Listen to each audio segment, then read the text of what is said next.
God. I just hit 1K.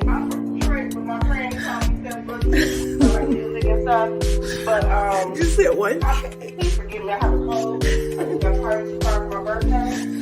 So I'm going to really start. I turned 45. That's so wonderful. Thank you.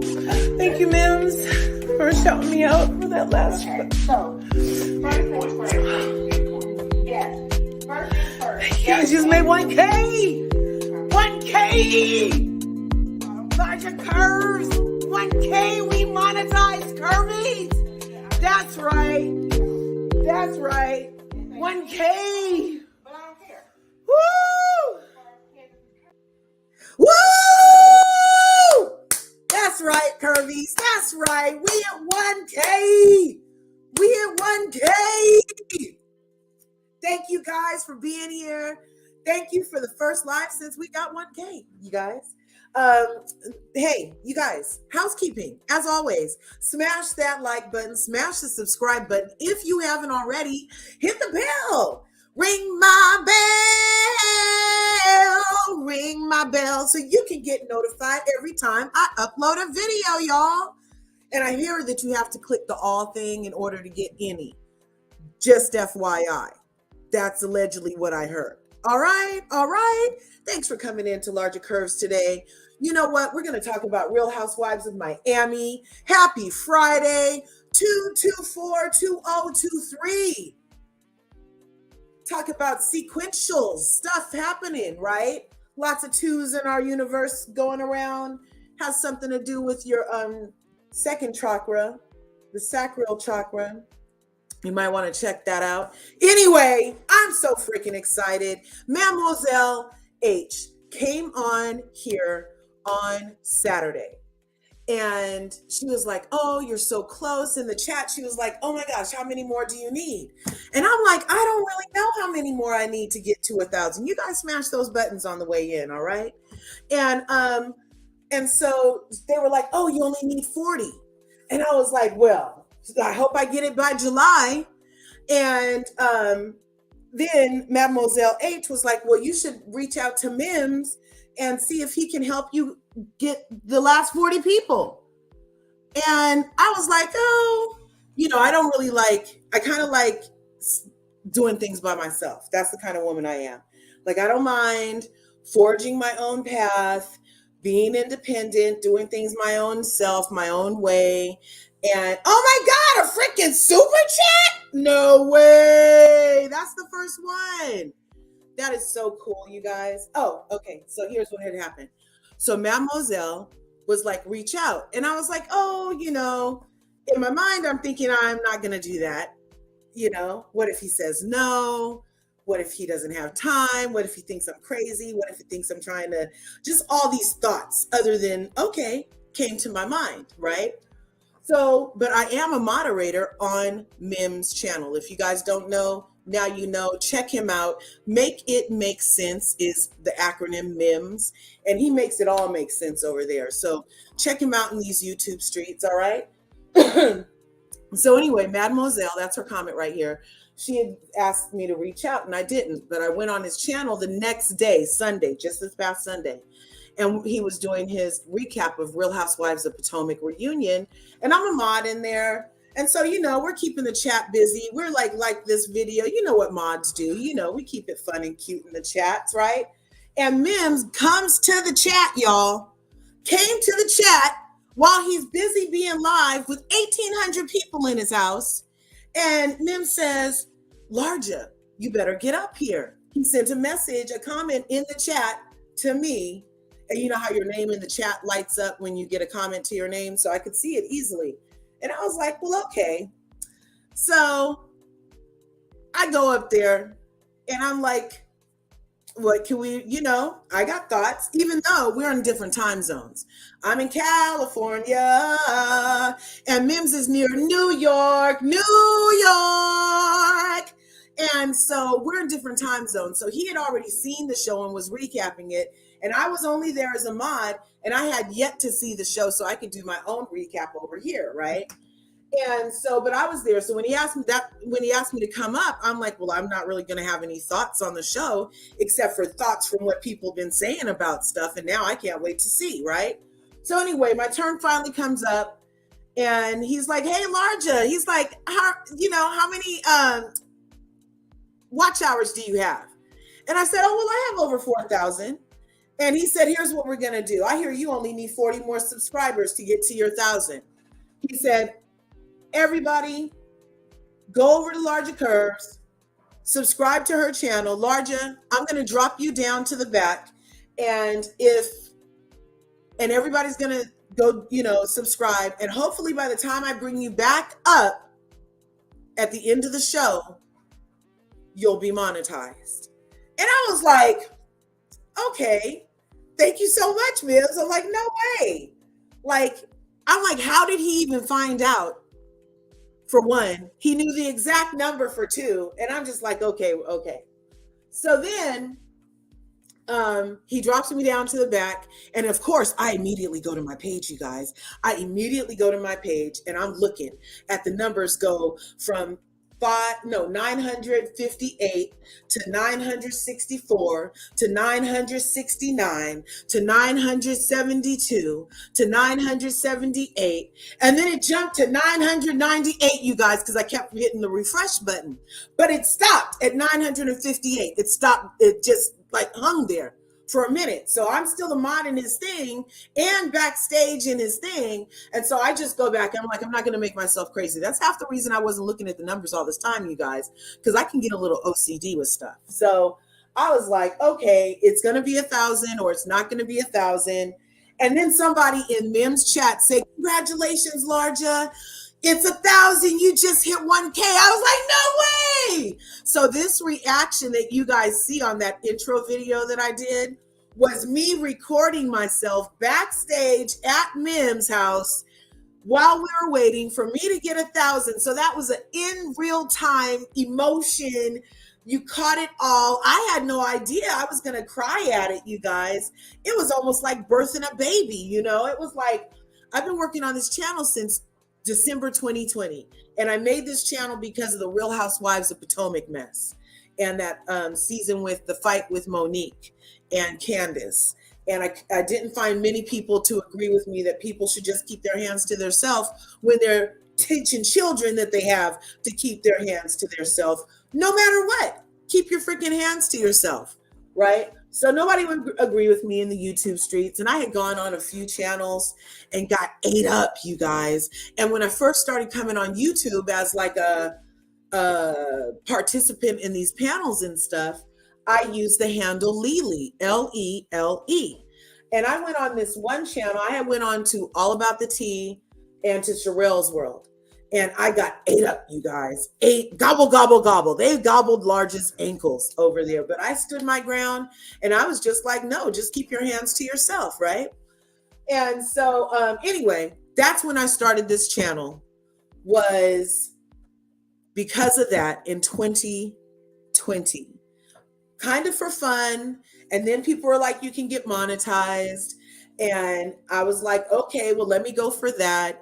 My watch hours built up hella fast. Like I've had 4,000 watch hours forever, but I've been like, the subscribership has been slow and steady winning the race. So shout out to Mim, shout out to Mademoiselle for putting it in the universe in the first place. And, Mademoiselle, you could have a first career as a freaking tarot reader or something. Tell me what else is in my future. Speak your word some more, girl. Come up with some stuff. What numbers are you thinking? Because exactly what you said happened, and it was so beautiful. And thank you so much for helping me with that. I'm still not sure exactly how Mims found out. I suspect maybe Mademoiselle had something to do with it, but I'm not for sure. All I know is that I'm grateful. That's what I know for sure. Okay. I am so very grateful. So thank you guys again. We're going to jump into this Real Housewives of Miami. What's it called? Recap. It's going to be a quick one today. But thank you guys. Thank each and every one of you for being here. Thank you, Mademoiselle. Hey, Norma. Thanks, Norma. Callie Noah's in my house. What you say, girl? Come through. Mademoiselle H with the freaking first ever super chat right here, you guys. First ever. Woohoo! All right. CD is in the house. You guys know that's my mama. CD is Mama Curves came through. That's right. Yep, more to come. Ring my bell. Ring my bell. That's right. I got people in the back. I didn't miss you, Mobetta. Please come back. And Gabrielle is waiting. DGF. I've been waiting for this review, right? It's going to be good, too. My bad. All right. Thanks for being here, DGF. Mims did it for Scotty by Nature, and he already had over 40,000. You have to leverage and network to get some places in life. You are totally right, Mademoiselle. Totally right. Leverage and network is what's happening in 2023. And I'm going to pay it forward. You know, I always shout out other creators over here, and I'm going to continue to do that. And I'm going to help other people reach their goals because there was, oh my God, that was the best feeling. The best feeling. Juice Crew is in the house. You guys, check out the Juice Radio and Talk Show. She has her channel over there. I believe she's a sister Capricorn, as am I. So shout out to her. Be sure you go over there and smash her buttons and ring her bells. I thought Mims lived in California. Gabor is in Cali too. Gabor is in California? No, I thought Gabor was in another time zone. I'm gonna have to check my logistics. That's right. If that's happening, I'm gonna have to visit Gabor one day. Hey, Curvies. That's right. Just simply day oneer. Thanks for coming through. I didn't finish. Oh, well, hey, we're gonna go over it and talk about it today. No tarot for me, just Jesus, Jesus, Jesus, in Jesus' name. That's right. You know, when I was a little girl, they used to say that if you said Jesus' name, the demons and the hell cowered. So I would just walk around all day saying Jesus, Jesus, Jesus, Jesus, Jesus, Jesus, Jesus, like as my way of defeating evil in the world. Hey, Sebastian, I see you in the back. You monetize now. Yeah, and they just gave me super chats. I don't know if the emojis that I created popped up yet. We'll have to check it out together. We're exploring it and finding out these things together. All right. Yeah, maybe Mims was watching last week. Who knows? Oh, yes. Thank you, Mademoiselle and Norma. Yes. Candace Speaks. Yes, Candace has a station over here in these YouTube streets. Be sure you go through and check her out. Smash her buttons, y'all. Somebody, I don't know if I have any of my mods in the house. If somebody can drop a link, that'll be fantastic. And if not, Candace, drop your own link. And you guys go to Candace's page after you get that link. I'd love to be your mod. All right. And so it is, Sebastian. You will be my mod. All right. Yes, and many more to come. All right now. CD, thank you. Sarah from Paris. Wait till you hear this accent, Mom. Because she comes through with the thick French accent. Yes, 2023. Yes. Networking and leveraging. Fellow Capricorn here. Mims doesn't live in LA. I know where he lived. Yeah, like he is someplace. I could have swore it was East Coast time, but I don't know if it's Central time. I don't know. Jesus, yes. Sometimes just say the name with love. I say it with conviction, with love. Jesus. That's how I be saying it. Yes. Okay, someone has to be a mod. Drop links. Oh, somebody has to be a mod. Well, I have some mods. They're just not in the house. I can be a mod right now. I will go. I will be on mod and not now. I will go on the Crystal Live. Oh yeah, Crystal's live too. I wish there was a way we could do it together. And I know there is. But anyway, I'm going to bring up the people in the back. We have Sebastian Shade is in the house. Sebastian. Hey, Curves. I think this is your first live ever since you hit 1,000. Yes, it is. And thank you for being a part of it, Sebastian. Yes, we hit 1K. So excited. Gabrielle, Thanks for being here.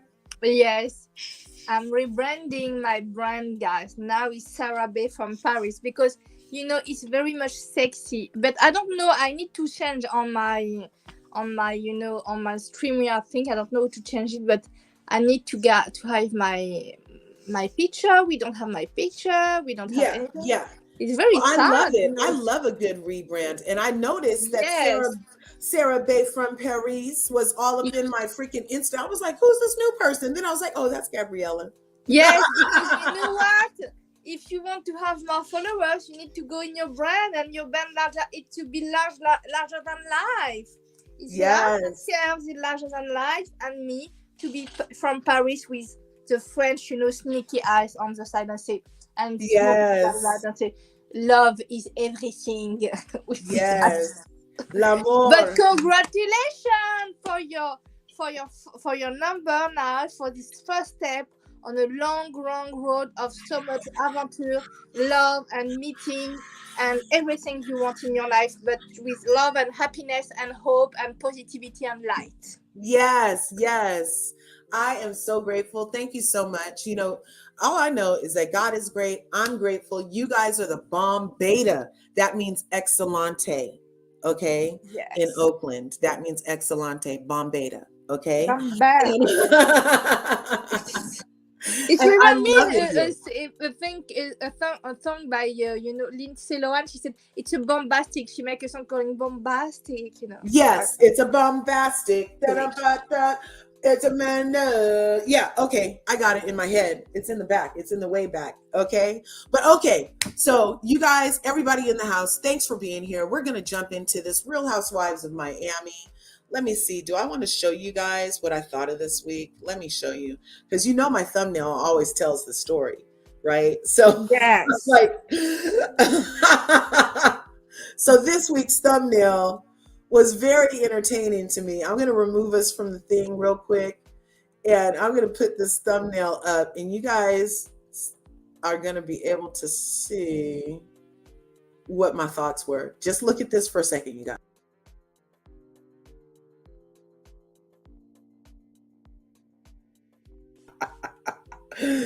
So you can see I'm still kind of on that Barracuda tip. And I'm still with Marisol and her bullhorn. Yes, I need to go. Bye everybody, because I Au revoir. Yes, Yes. and I will try to see with Krista to coordinate a wonderful. Yeah, for us to go live together, there's a feature within YouTube. When you use YouTube's live platform, there's a thing to go live with other YouTubers from within there. So I'm gonna have to. I don't know how to do that. Maybe you need to just have. I'm gonna have to talk. I'm gonna talk to my other YouTube friends, and we're gonna have to get it together. Yes, but we can't do it through StreamYard. You need to make like a wonderful summum of the best YouTuber vlogger like you, like Sebastian, like memes, like Krista, like Shan together, like the band. Like his boys band with the Beatles. Yeah. And that way we can all do it on our own platforms. Yes. We'll be able to go live together. Exactly. But it will be on our own platforms. It's kind of like, it's almost like an Instagram live from how it looked, like it was set up. Like we'll all have our own little box to our own channel, but be able to talk together. So yeah, I'm gonna have to test that out. I might test it out with like Lola Lane and Corey later. And actually, I don't mind doing a test run with Krista either, because I was gonna do Vanderpump with Krista anyway. So anyway, go over there. I'll see you later. Bye bye, bisous. Au revoir. Ta-ta, bye bye. So yeah, just simply, we are definitely gonna get it. Real Housewives Ultimate Girls Trip. That is season 3. Hilarious. Oh yes, we definitely have to. Definitely. Alexia, who's my favorite, is there. Even though I'm very disappointed in her this season, I have called her out. Yes, you have. I've called her out. You see, I can be fair. Yes, you can be fair. You're not biased at all. Adriana had me dying when she was sitting in that wheelchair and it was squeaking. The 8th housewife is a beast in every series, you guys. I was very mad at Adriana when she started dancing normally and acting all. I was like, oh damn. Mm-hmm. Yeah, she's a good actress, Sebastian. No. Because I was like, maybe her foot is really that hurt. I went back and paused it. I was like, if anything, it's Lisa's fault that her foot was hurt. Because if Lisa would have took the bump instead of moved out of the way, then they would have never even got to what's her Thank name, you. Adriana. That's You know what I'm true. saying? But Because we know how Lisa is. yeah, Lisa's like, oh, don't touch me. So she smooth moved out the way, and they ended up just touching Adriana's foot. And for her to want so much love and attention, you think that she would have sopped that up with a biscuit. But no, it was an issue. And I don't think it was swollen. I think that it looked swollen because she wrapped it so tight. So I could see what Hmm. the ladies were saying on that. Thank you. Thank you. Um, and then how she had to have poor Julia waste her time pushing you somewhere. We in the Bahamas. We both need to be out here being cute. Instead, poor Julia's 6'5" self is hunched over, pushing that low squeaky wheelchair. It was horrible. It was horrible. But she was all in on being there for her friend. And she's such a nurturer. That's one of the things I like about Julia is that she is such a nurturer no matter what. She's like, if you're a wounded animal, she's there for you. You know what I'm That is saying? true. That is true. Well, they were there for her. She better be there for them. Because remember when she Yeah, had her situation last season? Oh God.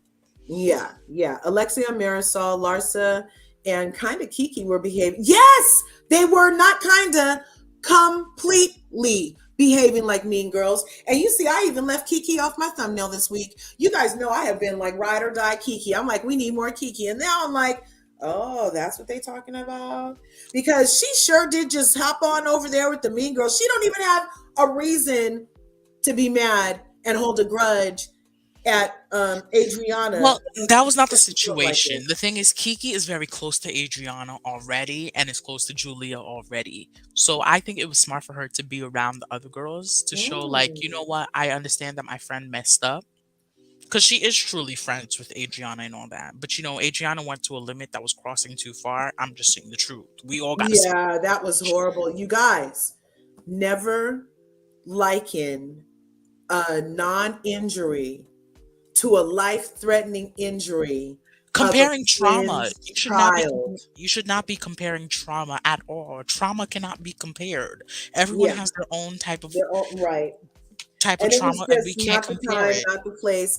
I was, and Adriana was eating the girls up all week. She was validating every point she Ex- said. that's the I was problem I like, have. yes, I was like, yeah, she was like an assassin with her facts and receipts. And she's like, well, what about this? And what about this? And I was like, get him, Adriana. And then that's she how I went was to the too. place. She went to the place of never coming back, the super dark place.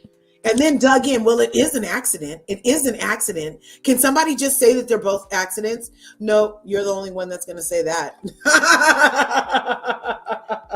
She went too far. And she created and she became her own alienation.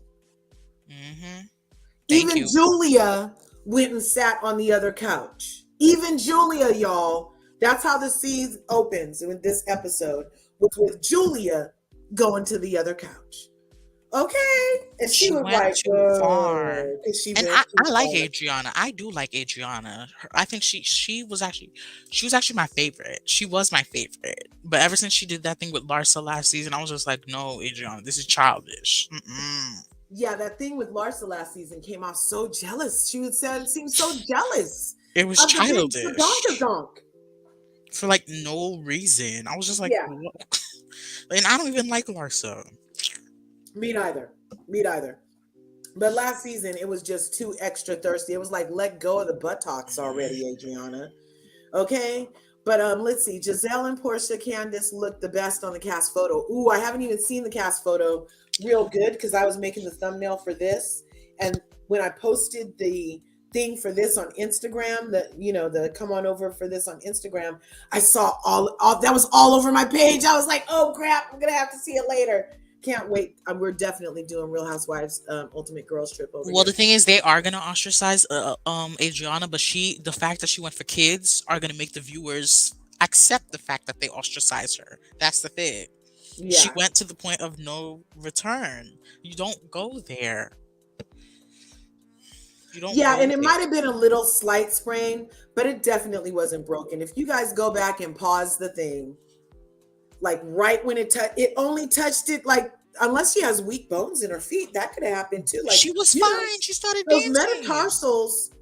metatarsals are very fine bones, and if you have the onset of osteoporosis or a lady of a certain age, then it might be easy to fracture bones. Who knows what her calcium intake is, whatever. So maybe I'm not judging her pain. If she said she was hurt from what appeared to be a tap, then obviously she needed a wheelchair, but it definitely wasn't broken. For sure, for sure. Not She sure was why, but I dancing. have sympathy for Adriana. I feel her pain and disappointment with people and men. Me too, mademoiselle. Well, the thing I is, she started dancing, Larger. That's the issue. She started Oh dancing. my gosh, when she That's got up why. and started dancing, it would have been better if that foot was bent up in the air. It looked like she could stand pressure on the foot, you know? And so that's why I was like, oh my God. And then the damn bandage was all saggy on it. And I'm like, Adriana, you should have We were rooting for you. succeeded.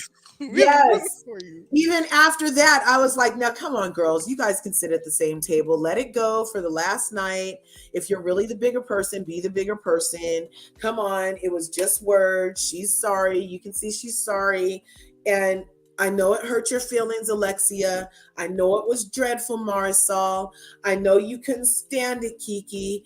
And Larsa, I know you're just like want to be the only one ever saying everything mean to everybody. But it was words. She said she was sorry. It's one last night. Let's have a birthday party for everybody together instead of the geriatrics and the fun girls. Oh, And you better I watch was your like, words. Oh, huh?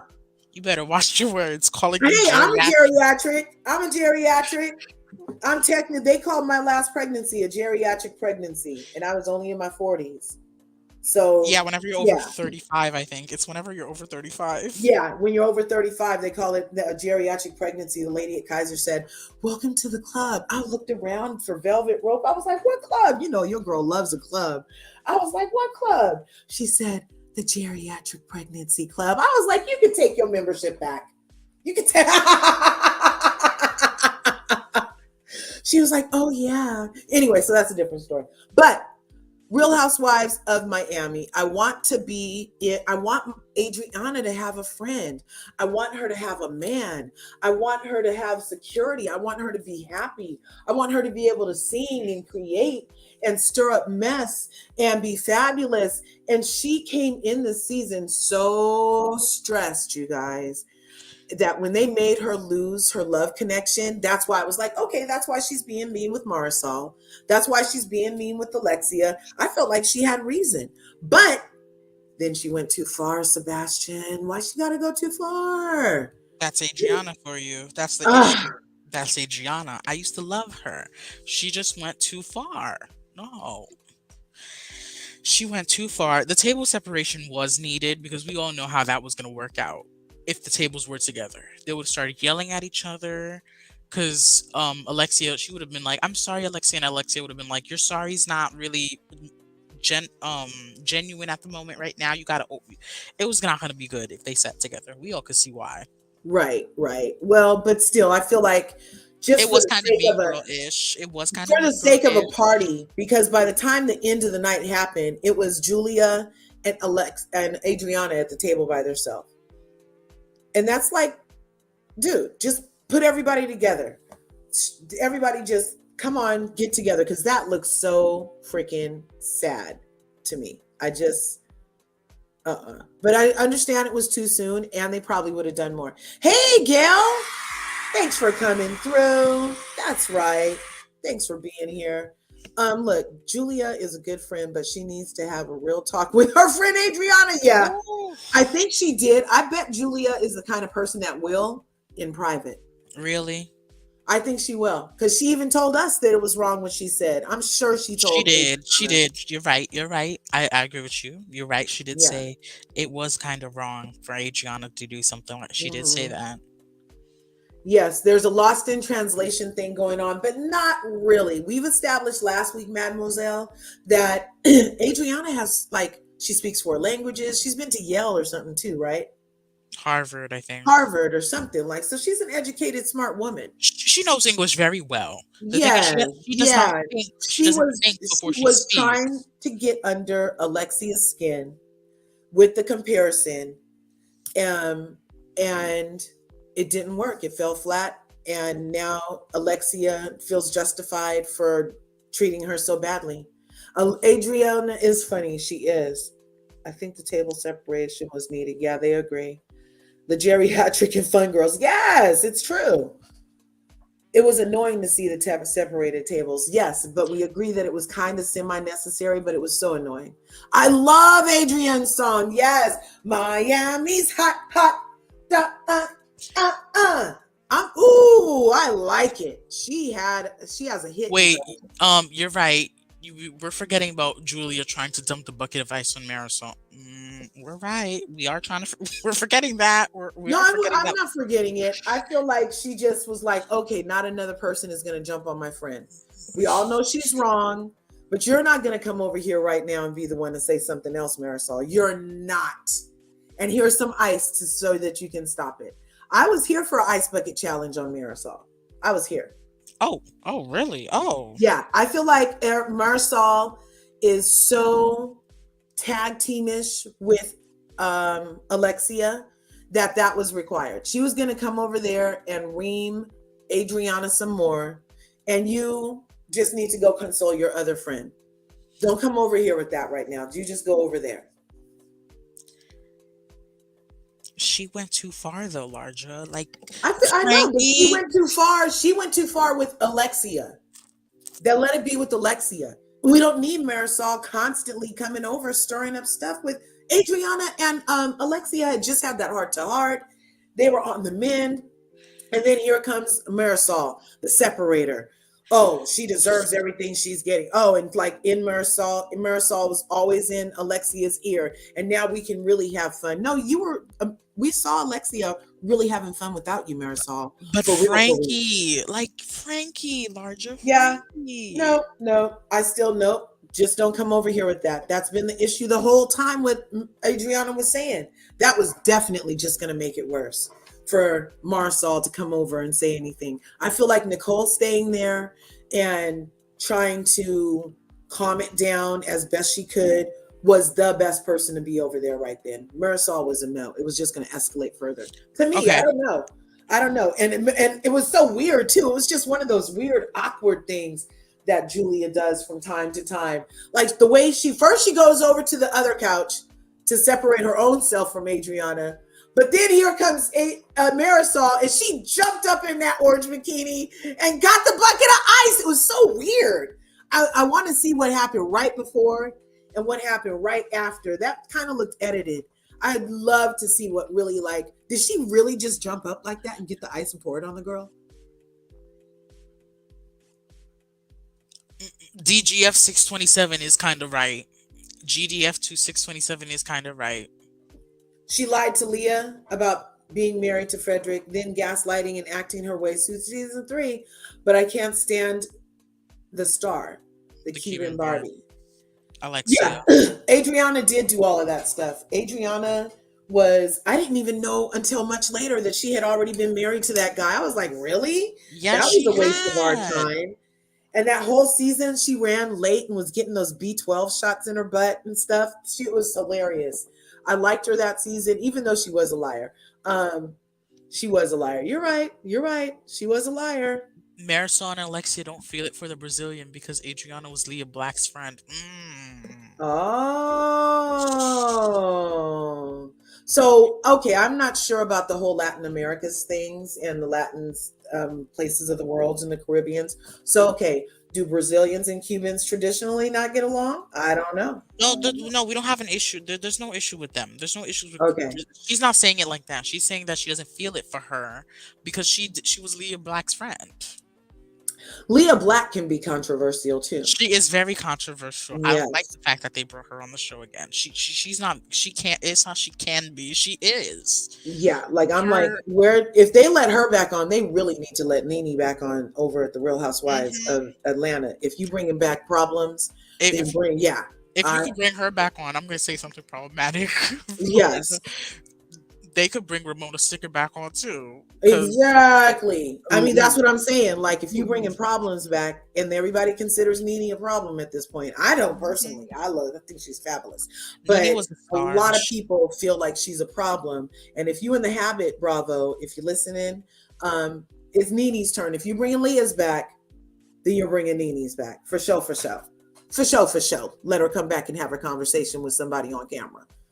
And you know Leah got paid for it. Leah wasn't showing up no place for free. You think she got paid for it, or do you didn't think she get a was... confessional? Yeah, didn't she?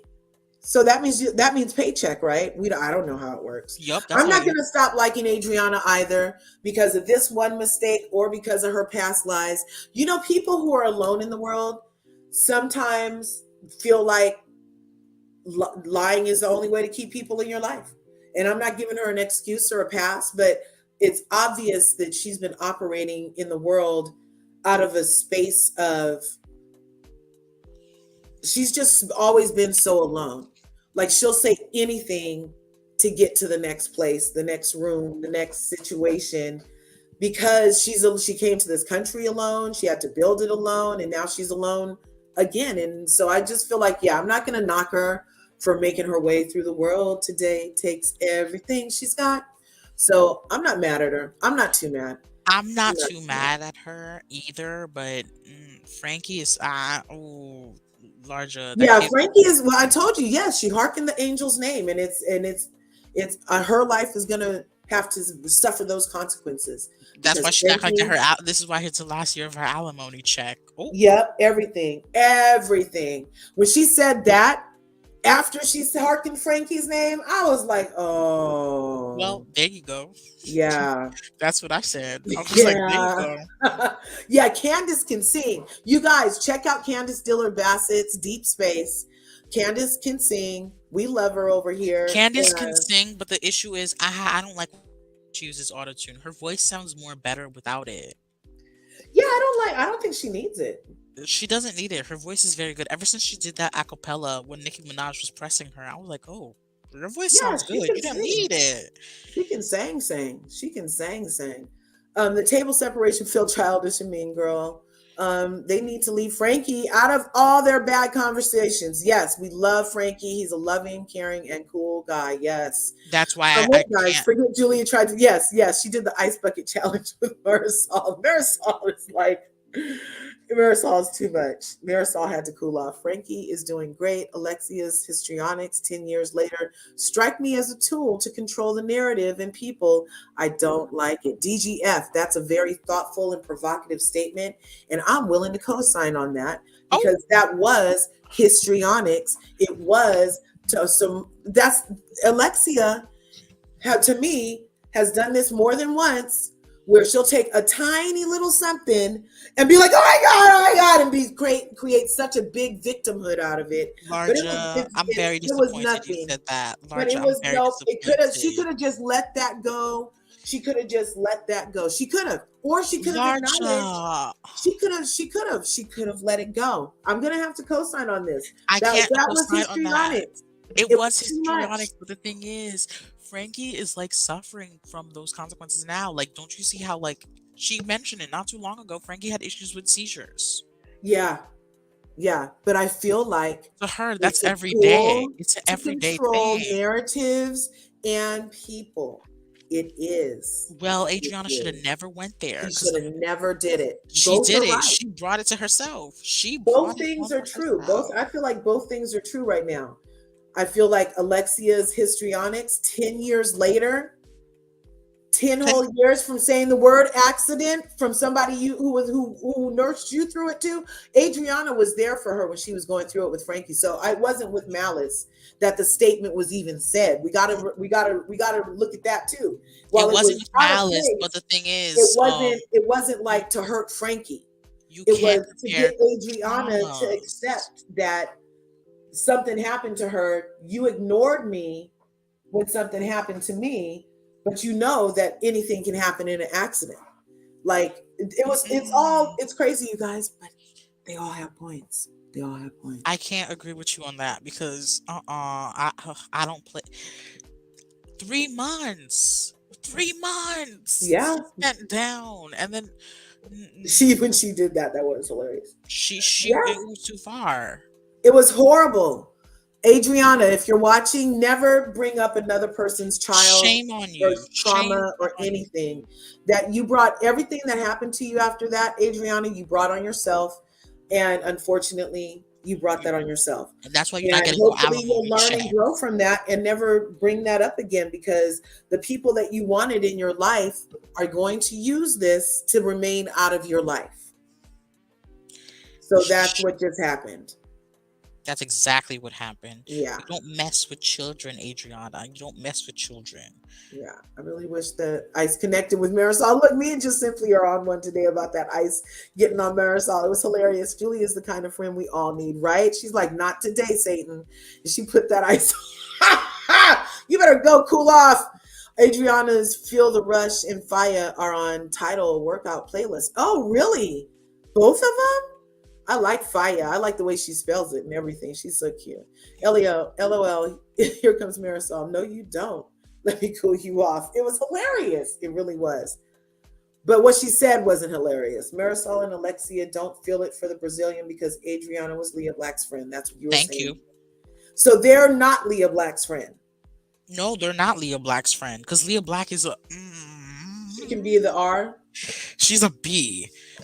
Like when Alexia, you know how last season Alexia recently said how like her father was a man living a double life, and come to find out her ex-husband was one too. Leah Yes. Black was trying to drag her, saying that she outed him. She outed her own dead dad. Like she never outed him. He's not alive. Right, right. And that's why Alexia is actually an ambassador. No, not an ambassador, an ally, an actual ally of the LGBTQ plus Yeah. community down there. And even if she did out her dad, that's her story to tell. I mean, the if man's you dead. found out like after your dad lived a whole double life, somebody's gonna bring it up. It better be you. And it's exactly. And come to find out, she didn't realize her husband was one too, who was living a double life. So it became generational. And she talked about that. And Leah Black was saying how she shouldn't do that. And first of all, I need Leah Black to shut up. She's married to the attorney who defended Jeffrey Epstein in Florida, okay? Oh, is that her thing? So she's been to the island? I don't know about that, but allegedly, anything could have happened. To the island. We'll have to look at that one day, you guys. It's crazy. I know Caroline Stanberry's probably on there from Dubai. Right? Caroline Stanberry, because she was actually dating Prince Andrew. No way. Yes, she was. Yes, she was. She dated Prince Andrew. Her and Sergio went live the other day, you guys. Oh and God. Sergio is like, I didn't know that being married was going to be doing everything she said. And she said, well, that's because you need to do it correctly and properly. And he's like, he just looked at her like, okay. It was hilarious. It was hilarious. He had no idea what he was signing on to. Yeah, it did look edited. I wanted to see. I want to know. I know Adriana is questionable, but I still have empathy. Me too. I actually want Leah Black on the show as a friend of.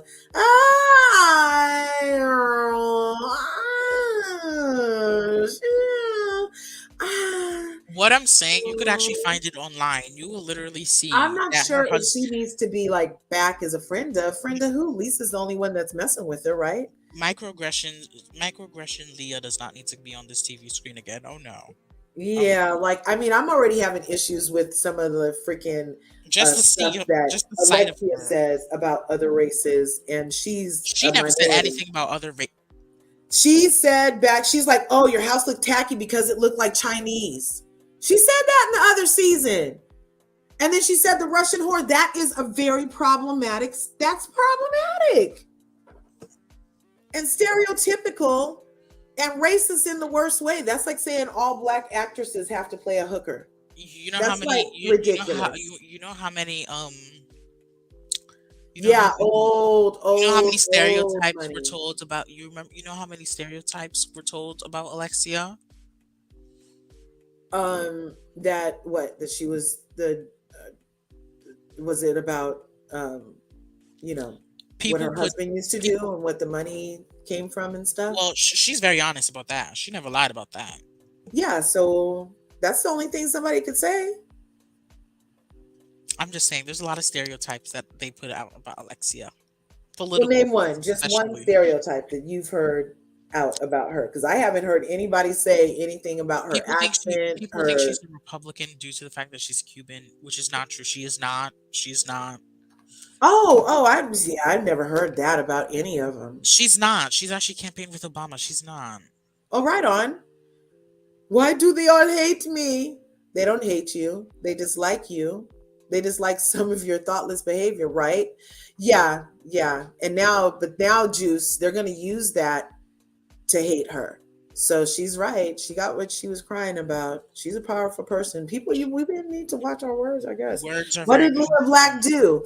Yeah, well, I know that Leah Black was problematic on the seasons previous, and that's Was actually, if we go back far enough, even though we all have sympathy for Lisa this season, from what I remember when she was hanging out with Joanna and Leah before, they were all kind of mean, from what I they remember. were the mean girls. That's the thing. They Yes, were the mean girls. That's why yes, I actually don't have sympathy for her. right, right. So they were the mean girls. Yep, yep. And the only thing I have a lot of sympathy for Lisa's situation with the kids, though, because we For watched the her not want the kids. kids. She didn't. She was so scared to give birth and lose another baby. Remember? And then the mom and Lenny sat her down and practically fertilized her on TV. Oh And now damn. he's kicking her to the curb. That's what I'm like. No Well, way. actually, I don't feel bad for the kids because Lenny's not gonna let them out in the dry. The thing is, he just wants Lisa to have no money at all. That's the Well, thing. then that's not a you. How can you want a broke mom for a broke baby mama, but not broke baby kids? It's a mentality thing. No, So if you no, put them you kids can. around You her could while have she's that. broke, You could have that. He's gonna set up these trusts for the kids. That's the only thing and he's gonna do she's is gonna the set up Ashley at this trusts. point. How are you with them for so long and you don't have nothing? You didn't have your name on anything. Well, no, she's worse than Ashley because her name is not even gonna be. Her name is probably not even. Her name is not on the house. Period. Point blank. Period. Her name's not on the house. Yeah, that's what I'm saying. And she was No, arguing with Larsa about it, and it's Ashley's not. name is on that home. Ashley's name is on that home. She's in the LLC. She has a name on her on that LLC. But Lisa does not have a name on the house. Point blank. Period. It literally says Lenny Hochstein. Oh, see, that's no good. And they were married when he bought the house, but he just didn't put her on the deed. That's the thing. Yeah. That's the thing. When you're marrying money and you don't have nothing, she's in a situation where she could be in worse conditions than Ashley. As much as we're gonna like as much as we don't like Michael, we know Michael has some sympathy towards Ashley and has some love towards her, compared to Lenny, who does not have nothing for Lisa. Right. Nothing, nothing. Nene was so fun the last season she was on. Yeah, no, she was no fun the last season she was on. She was going through it that season, you guys. She was going through it. I don't consider Leah Black a problem. Alexia did because she didn't think that the Texan Leah represented Miami in its office politics. Oh, see? Oh, I didn't. Hey, I feel like they should leave politics out of it. A lot, because the less I know about their politics, the better for me, because as it turns out, a I can lot of actually the like them. housewives are yeah, they loved 45.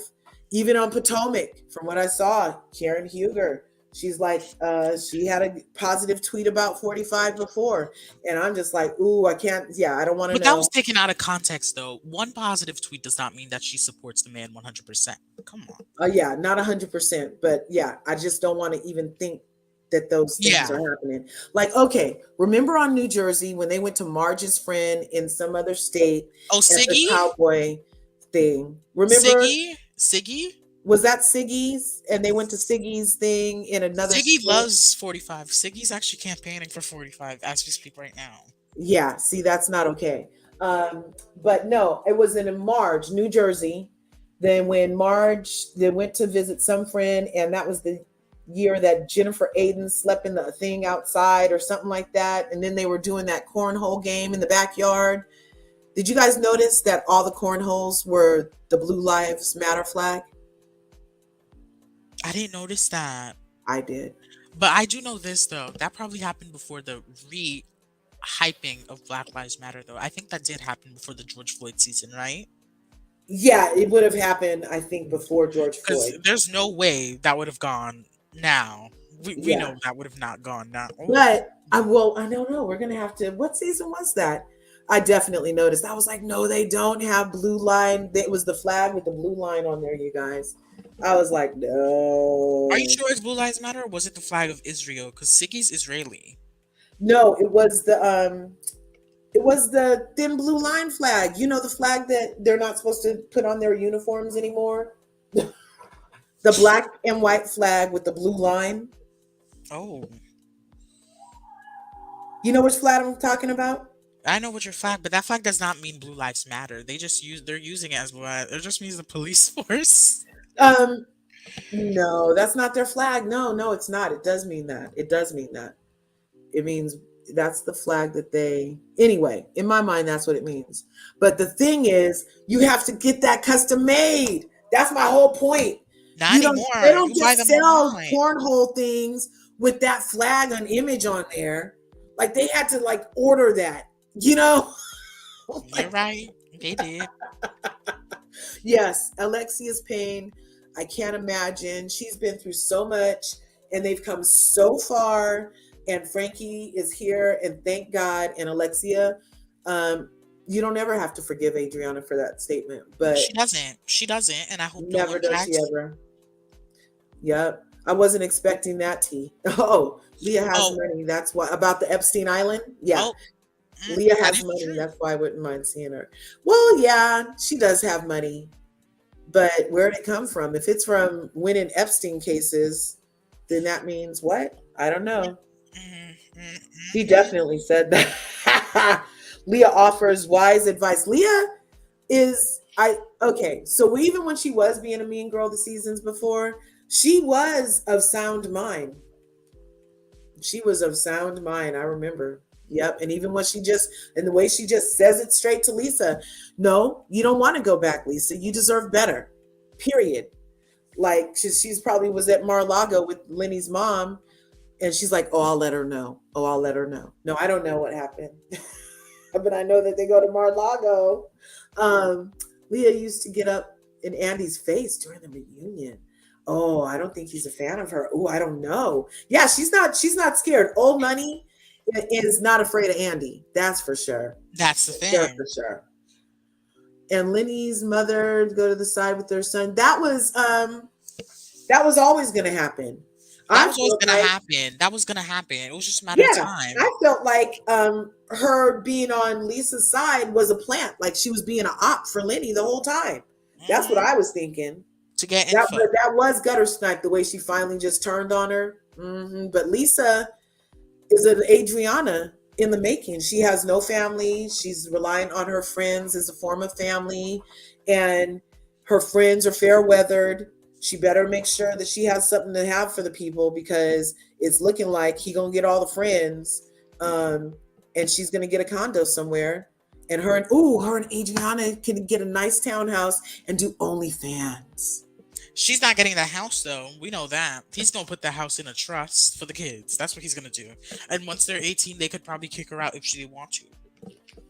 Yeah, and all the poison he puts in their mind will have kicked in by then. Hmm. But with Ashley having the house, she will not get a lot of spousal support.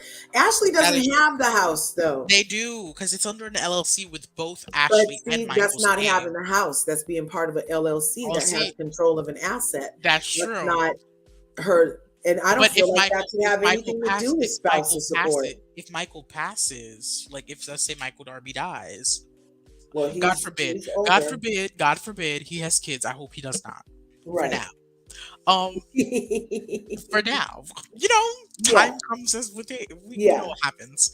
But yeah, she will be the sole ownership of that LLC because no one's there, or unless if Michael has someone who's going to be an heir to the LLC for his portion. He probably would do something like that to just He's keep gonna put his kids. to He's keep gonna messing put with her his, from beyond the grave. he's gonna mess. He's gonna put the kids, Dean and Dylan. I hope it. Yeah, I don't know. I don't know how that would work. Because But I don't think Michael's. I if he really. passes in their minors, then she would ultimately have control as the Yep. only adult in the LLC. So that Mhm. could work for her. But I That could don't work feel for like her. being part of an LLC equals spousal support for having to kiss No. that troll golem and create babies with him.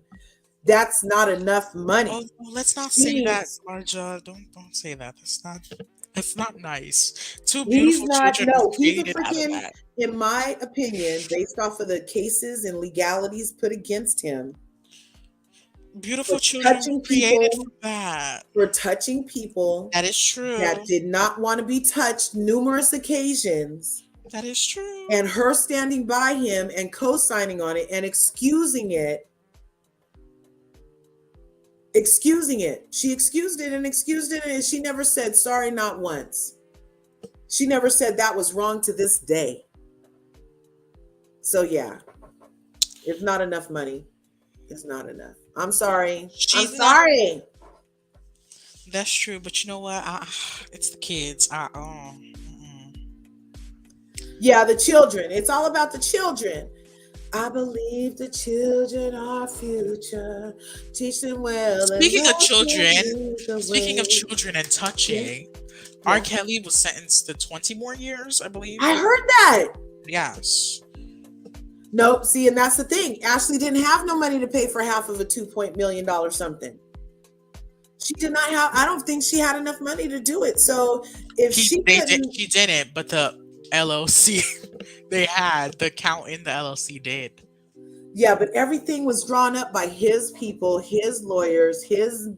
You know what I'm saying? Well, the divorce isn't finalized, so she could still fight. She could fight. She could fight. The divorce isn't finalized You at the think moment. she's gonna? Now, I would love to see a fight in Ashley. No, I don't want to see a fight. I don't want to see a fight, but I want to see her speak up. No fighting, I would but speak up. love to see a fight in Ashley.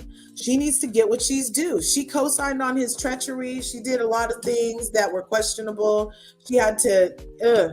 Endure She all needs to that. fight for some money. And now she has two little kids. I feel so bad for women who thought they were gonna have it all and then end up behind the eight ball. Well, the thing You is, this is know? the problem. You should never be thinking that you're gonna have it all. That's why while you're in said marriage, you use those resources to create some for yourself. That's the That's issue. the point, you guys. That's the Create issue. your own. Because obviously, even when Lenny and Michaels and the Ashley's other, better off than Lisa, though. I'll say that. you think so? How so? I think she's better off than Lisa. Even though Ashley is not really going to get alimony. We don't know yet. The divorce isn't finalized. She's not really going to get alimony. Next season, we'll know. Uh-huh. The house will be under the LLC. It's not going to be under a trust where the kids could kick her out at 18. And the mortgage is still going to be being paid for. She's going to receive child support. I think she is better off than Lisa. And she has money for herself. She doesn't have enough money to sustain that life, but she has money Yeah. for herself where she could create some investments because she has her yoga business and all these other things. Okay, we're gonna have to do a dive on that one day. You And think her those things are Potomac making check. money? She You think can those make things are making money? no, listen, she's gonna need to invest her money wisely. And if she does get a forensic accountant to find out what Michael did, That's what she really needs. if she does, she can do very well. Right. But you know Right. what? I don't. If she gets an agreement with Michael, where Michael says he will sign this, I won't do this to you. I won't do this. Hopefully, that's what the judge does. Hopefully, Right. I hope so. I hope so. But this episode of Real Housewives of Miami, I feel like, okay, so we're all in agreement. Adriana was wrong. We're all in agreement. She alienated herself. The ice bucket challenge was hilarious, but a little edited. The freaking, when they get Nicole was a good friend going back and forth trying to save the trip. The two tables at dinner was mean girl but required.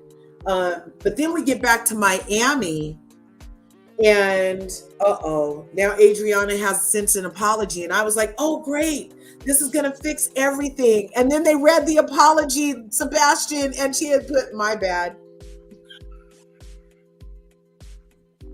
She messed up. Adriana's just dumb. That's why I have it. You see in the scroll on the bottom, my bad. Of everything in the whole episode, I'm like, not my bad. Oh no. She should have been trying to cry in that apology. Not my bad doesn't come across as more remorseful as everything we saw her She do. messed up. She didn't mess up. She knew what she was saying. She knew what she was saying. She wanted to bite Alexia, and she Yeah. knew that was the point, to bite her. Yeah. She knew what she was saying. She did. She was like, my bad. And that's not going to be enough for Alexia, because she's digging her heels in, and because it was a very hurtful statement. Nobody wants to have that comparison for an angel like Frankie. And so yeah, but also Alexia could just be like, you know what, we did just lose you, your latest boyfriend. You weren't in the right state of mind. You know, she could give her friend a little grace. She did just ruin. She ruined this lady's relationship, and the lady was hurt and reacting out of that. And then you pretended like you were going to be her friend a little bit, but as soon as Bullhorn got here, you backed up off me again, and we're back to square one. And I don't know. I just feel like going for the jugular. Hey, if you guys go for the jugular in real life, you got to be prepared for what you're willing to get. Well, the thing is, she went for the child that almost died. That's the issue. Your boyfriend is still here and out and everything, but you came for the child that almost died. Yeah, Bullhorn. That's Marsal's new name, Bullhorn. Yes, Bullhorn. That's the issue with this whole Alexia and. But they didn't have to. Okay, I don't feel like they had to take it even further. So now it has been a week, right? It was like a week later by the time the record release party happened. And a long time had passed. So while I don't need to see Larsa at her record release party, I just feel like, okay, the ladies did come to her video shoot and sabotage that too.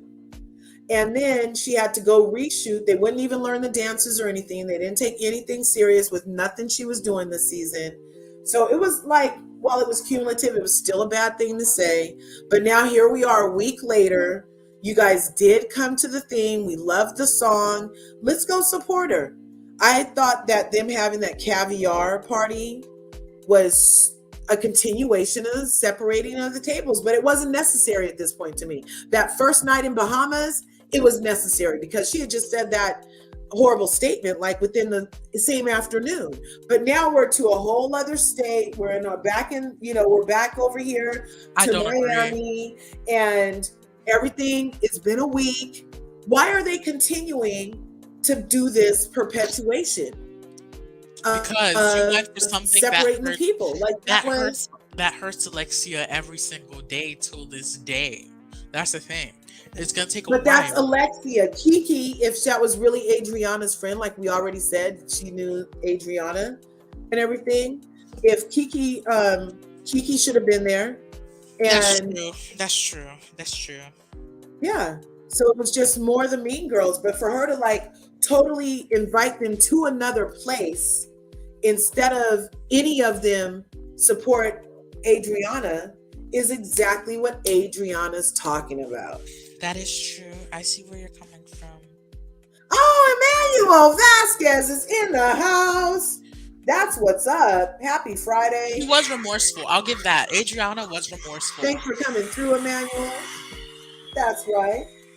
What are your thoughts, Emmanuel? Thank you. Thank you so much for being part of the Curvys. I believe Adriana when she was crying in the confessionals and was remorseful. Us too. Like, we believe it. We believe it. And we're saying two things. Well, I'm saying two things can be true. We believe it. And it was horrible what she said. And Alexia is never going to forgive her. Period. She's just is going to use this to undo all the points that Adriana made when she was battling for their attention before she said this horrible, unforgivable statement. You know? And I believe she was completely remorseful and crying. She like really thought about it. It felt like such a self-aware moment for her when she was talking about, She you was know, I thought remorseful. about it.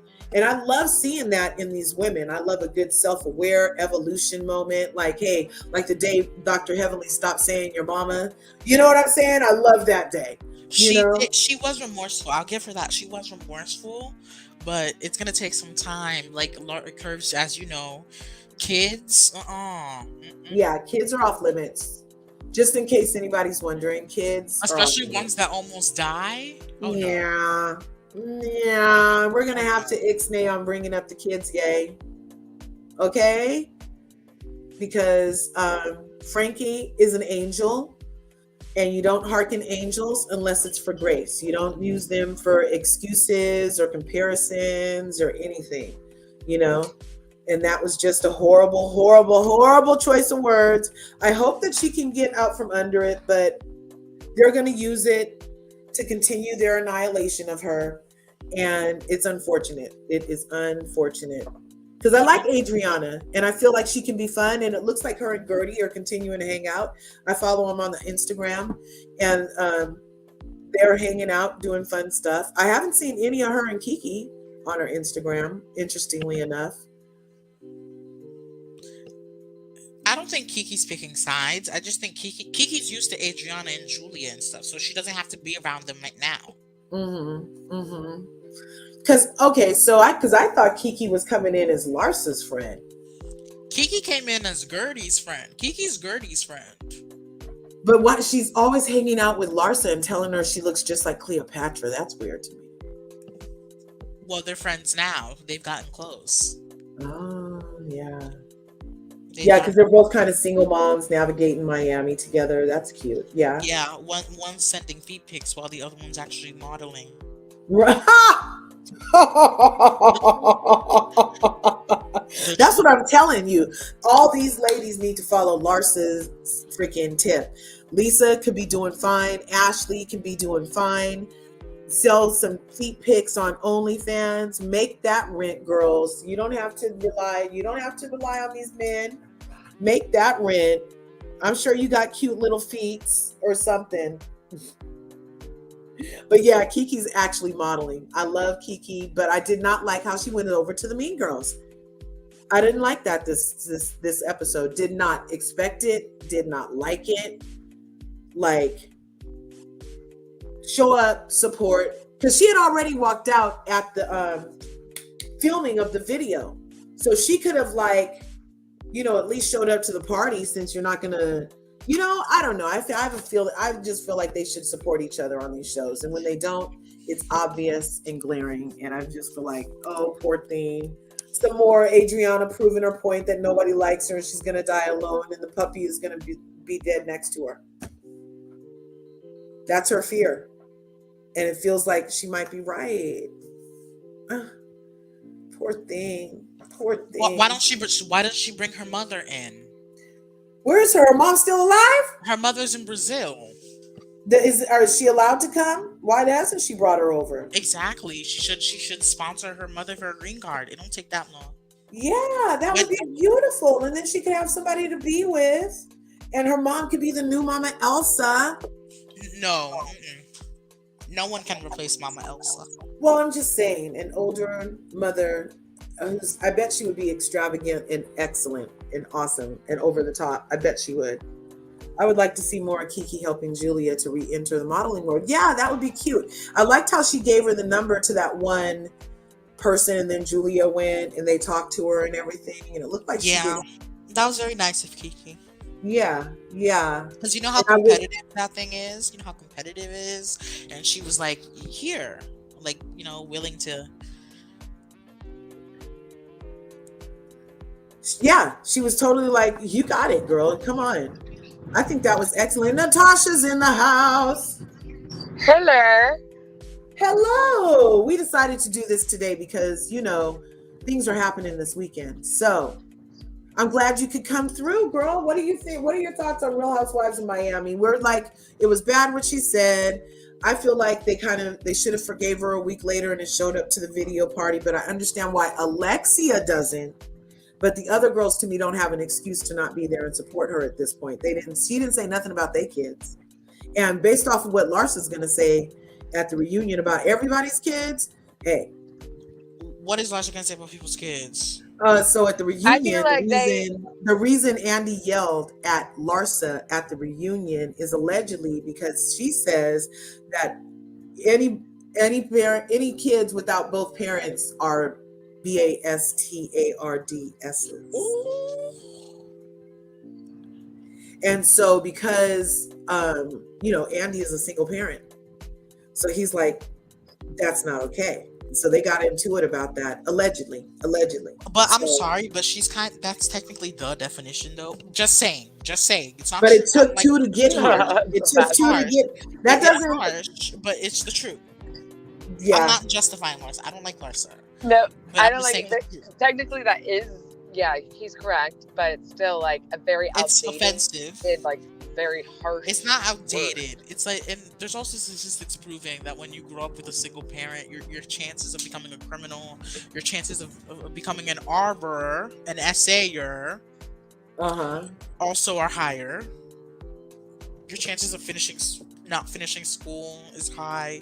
Well, when you actually look at the definition, it says an unpleasant or despicable person. He lied to me, that B. A person of a specified kind, an unlucky B.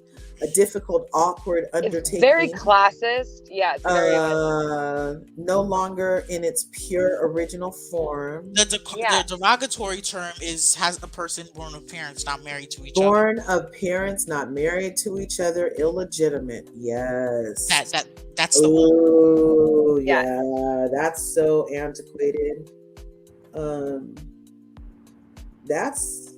She shouldn't have said that.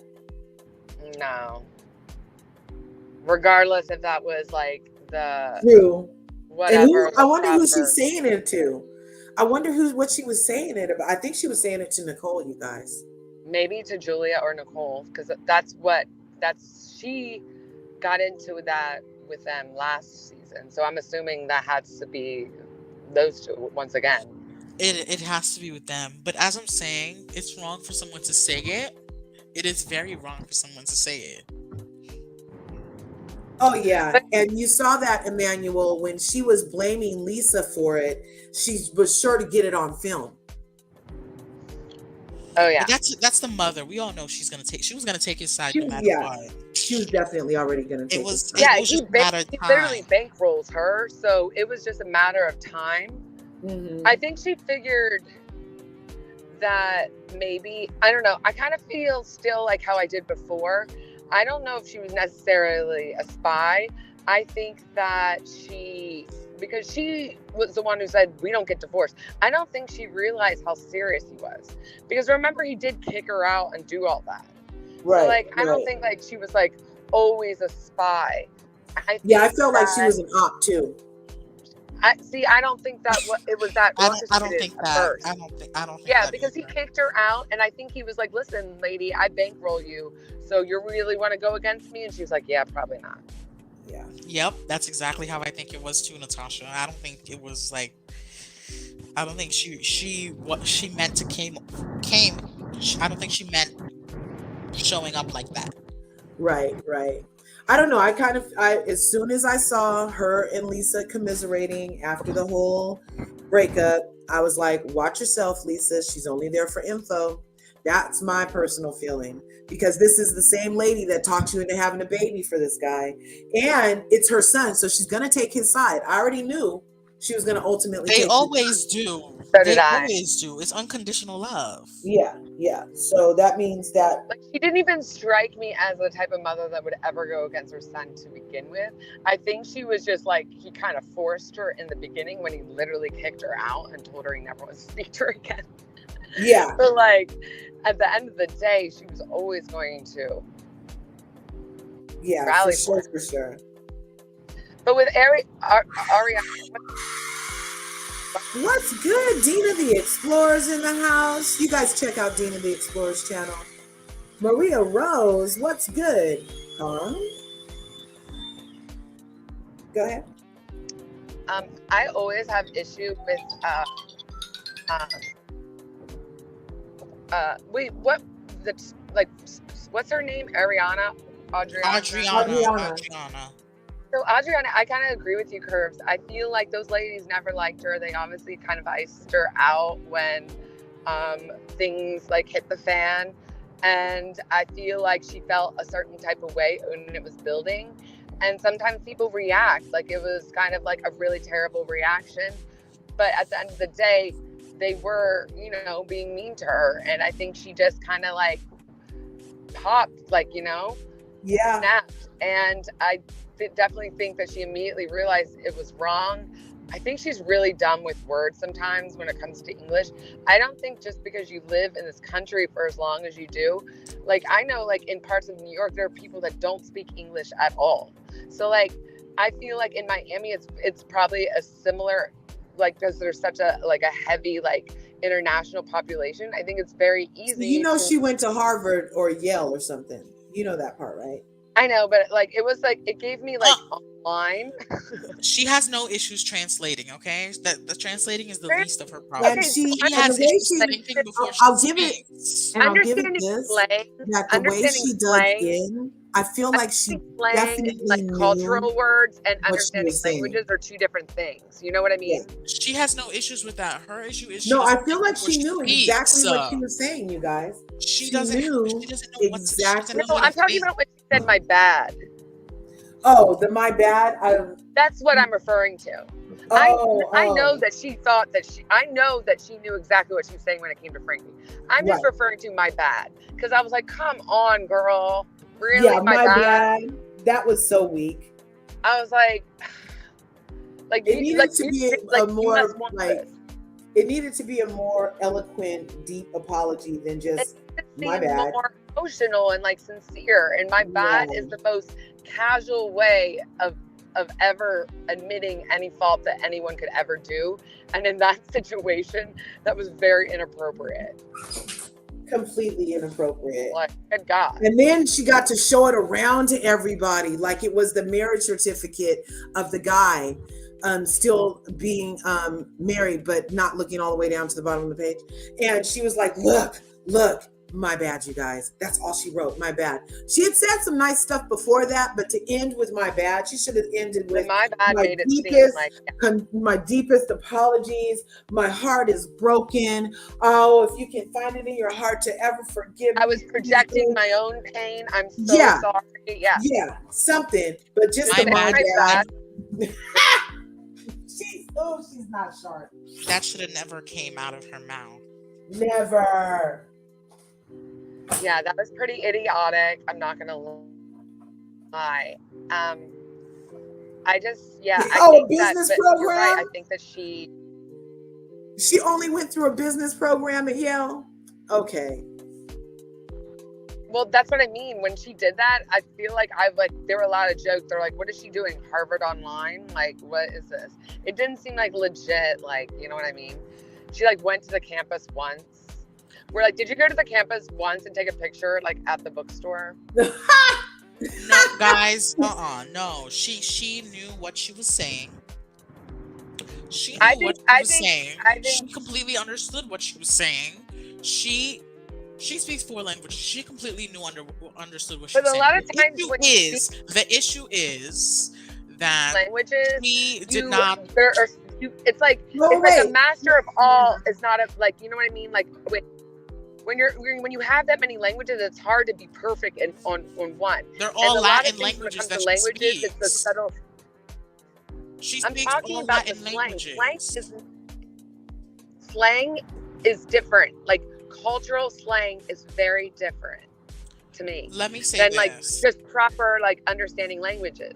As someone who speaks 2 languages and almost a third one, I will say this: I know damn well I think before I speak, and when I speak, I make sure that the Clearly, person, she doesn't if she blurted out what she that's already what I did. said. She does not think before she speaks. It doesn't have to do with translation. She just doesn't know how she can hurt someone. That's the issue. Because she feels she's alone. She only thinks about herself at the moment. Right. She's not That's true. thinking Maybe she doesn't have room about for other empathy for people. anyone else. That's She's what I'm so saying. consumed in her own She has pain. no issues translating. Adriana has no issues translating. Translating is the least of her problems. This is a woman who went from Brazil, That makes spoke sense. Portuguese, moved to France, learned French as well, attended Sorbonne, which is one of the prestigious universities in the world, came to America and went to Harvard, another prestigious university.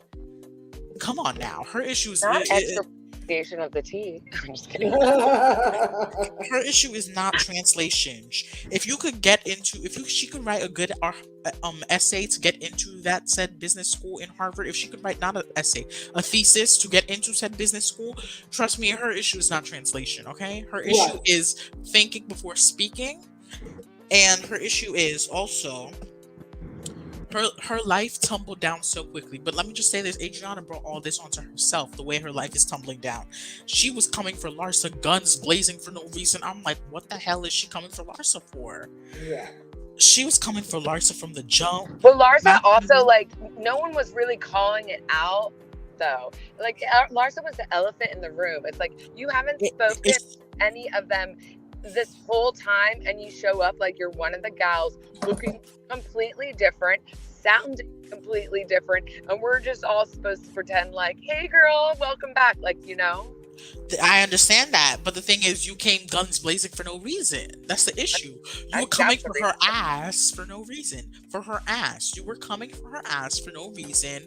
You were disrespecting. She was obsessed with it. Things. Obsessed with her. She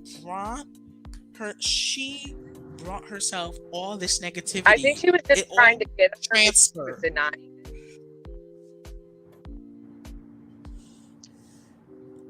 I think she was just trying to like poke at her because she was annoyed by the fact, and I get annoyed too. Like, you can do whatever you want, but when you deny it, I feel like that gives like, I think that sends a message where it's like you project like unnecessary like body images and stuff that aren't even natural, and you're saying it's natural, and it's like, you know what I mean? I feel like that does a lot of harm, and for her to literally deny that she didn't have her ass done is pretty insane. Well, the thing is, she was hanging with the Kardashians. What did she expect? She wanted Larsa to tell her the truth? She wanted Larsa to tell the truth? Callie said something. These extension programs usually aren't easy. I did one. She knew what she was saying. Yes, she did. She did. I'm trying to do one right now. They're not. Yeah, I did a UCLA extension program, and she knows it wasn't damn well what she was saying. Yeah, and also, I just thought of something else. I bet like she was just like, out of everything you guys have done to me this year and in the past, and icing me out and leaving me hanging, which yeah, now I'm just like pretending. I'm like taking it from her perspective right now. I'm like, that's what she feels. She's like, all I did was put my foot in her mouth. Like, you guys can literally forgive me, but no, you're gonna use this as validation for how you treated me. Exactly. And it's baffling to her because and I think that's why I feel like it's baffling to her because they know they were her only friends. They know how important they were to her. She just reiterated it to Alexia the day before. And now it's like everything is back to square one with her. And I just feel like they know what a tender place she's in as far as being alone, being afraid, the alimony. They know her alimony's running out. They already know. And they're still treating her like this. She doesn't really know why, I don't think. The only reason why she probably got alimony was because her son. The only reason why she probably got alimony was just because of her son, maybe. Because her name was not even on the house that when she was married to Frederick. Her name was not on the house. I thought they were living on a boat. Right. Frederick loves boating, but he actually they had a house too. Her name wasn't on that house. She brought it onto herself. She knew exactly what she was saying. The issue is she did not think that she was gonna go. She did not think that it was gonna bite that hard. She wanted to bite Alexia. That's the thing. She didn't think it was gonna bite that hard, but she should have thought that because this kid almost died. Almost died. Doctors Almost told her. died. And Doctors literally because told her Alexia, she's not gonna make it. and because Alexia loves to make herself a re-victim. You better stop, Larger. She did not make herself a re-victim. No. She went too far. A week later, she could have showed up to the lady. No, I'm not sure. No, Larsa, if someone said something like that to me, knowing that. Yeah, no, I know my she pain- never has to forgive her, but I'm also like, come on, it's a show. Just freaking let it go. You literally, okay. I still feel like that was a horrible statement, and they brought this man's divorce up on national TV, made him out to be a liar. Then when he brings the proof, she says, I'm gonna wipe it with my butt instead of, and then never says sorry. Well, I be saying that too sometimes. I be saying that too. It's a Latin thing. It's a Latin and Caribbean. It's mostly a Caribbean thing. It's a Caribbean thing. It's not a Latin thing. That's why Alexia said it. I be saying that too. Like, because one time a friend of mine was disrespecting my paper, and then he revised it and gave it back to me and said, here. And I was like, and I literally, oh God was gonna punish me this day. I literally took it and literally almost pulled my whole pants down and wiped it. And I was like, this is what I do with this shit. I almost did that. Thank God I didn't. No way. Yes, I did. Yes, I did. It was very annoying. He was being a bitch about it. He was being so disrespectful. Come to find out, that is hilarious. He revised my paper, right? The thing is, the paper was because our teacher was doing peer reviews. Our professor was doing peer reviews, and each paper, and he was being very rude about it, saying, "Oh, you did not do that." But the weird thing is, I got a better grade on the paper than he did with my original paper. Right. So when he brought that revision, I really wanted to cuss him out. I almost did that. That is hilarious. Yeah, things in life make you want to wipe your butt with it, but don't do it.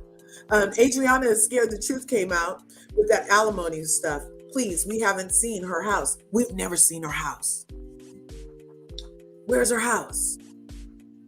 No, I don't think she said it from a malicious place to truly hurt her, Sebastian. I think it was a horrible choice of words.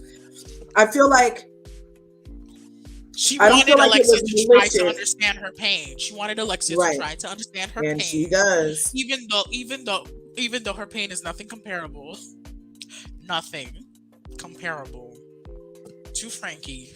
Your foot was never going to break into 1,000. No way. Mademoiselle. Who, Tisa Tales? Tisa Tales just put out a video called RHOP. Michael Darby exposed dark, twisted truth about behind his fortune. Really? Ooh, I have to go check it out. And I'm gonna do my Real Housewives of Potomac review here. I think I might just do a double whammy on Sundays, after Sundays thing in my time. Because I did not do one last week. I didn't watch the last episode of Potomac, but I did watch the reunion and I thought it was great. But I still feel like I'm still very conflicted, you guys, because we know how many lies were divulged after the season wrapped. Yep. So I just feel like I'm getting so much BS pushed in my face by these ladies. People paying money for that Patreon, as Matt Rogers Yes. And I'm just like, no. But I'm gonna. Did you get it? I didn't get it. No, I didn't pay $5 for it, but I did watch it on somebody else's thing. Hey, husband, look, I'm doing my first live in my new studio. Hey. Oh, what's good? Thank you, Daddy. All right, what's good? Let's see. I was very annoyed when she did that.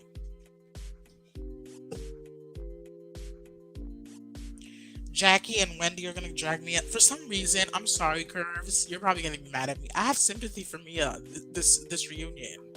I'm gonna say this: she was the most honest she could have ever been. Like, yeah, Mia. What I saw from it, Mia did seem very honest, except for she did get a little caught up on the math, and there's 4, and then she's like, well, we know math is not her strongest subject ever since her premiere. We know, and math then the whole bi-coastal, but it was all on the East Coast thing. Okay, we know, yeah. we know she's not Smart. We know that. She Yeah. can manage. She can manage. She's not smart. What I saw in Real Housewives of Potomac so far also was Robin's statement that's never, it's going to age like mayonnaise, you guys. Horribly. It's going to be like aged rotten mayonnaise when Robin says, well, should a man even be going to a hotel room with somebody when he's married? That was messed up, Robin. Uh-huh. Oh, look, Natasha came back. Hey, you better now? Yeah, sorry. Technical difficulties. Yeah, when Robin said that, I was like, wow, that's not going to age well. Right? Yeah, that's going to age especially like in this seafood year. salad. It's going to age like seafood salad at the barbecue. Oh Yeah, oh bar. my God. According Kempire. Oh, can I say? Oh yeah, Kempire. Yeah, Kempire. Kempire dropped the shout out to Kempire. We all love Kempire. He's so great. Kempire dropped a video saying that Wendy Williams has been seen filming a secret project. Oh, I saw that, and they said that that's when she was coming out of the restaurant the other day. Oh, really? Oh. Yeah, that there was cameras in there with her. And the thing is, I don't like how people are trying to say, "Oh, something's still wrong with her." We know she has Graves' disease. That pushes your eyes out. That literally pushes you. There's nothing she could do about her eyes. She can't do about that. It's when it like calms down. It takes a while for it to like the bulge to go away. Yes, wrong messenger, Emmanuel. No way! Oh my God! I just got a freaking super chat, you guys. Second one ever in life. No way. Marcella came through, you guys. Go through to her channel. Speak with your girl, Marcella. Is a fellow YouTube creator. This is my second love ever Marcella. super chat. Love Marcella. She's positive. She speaks her mind.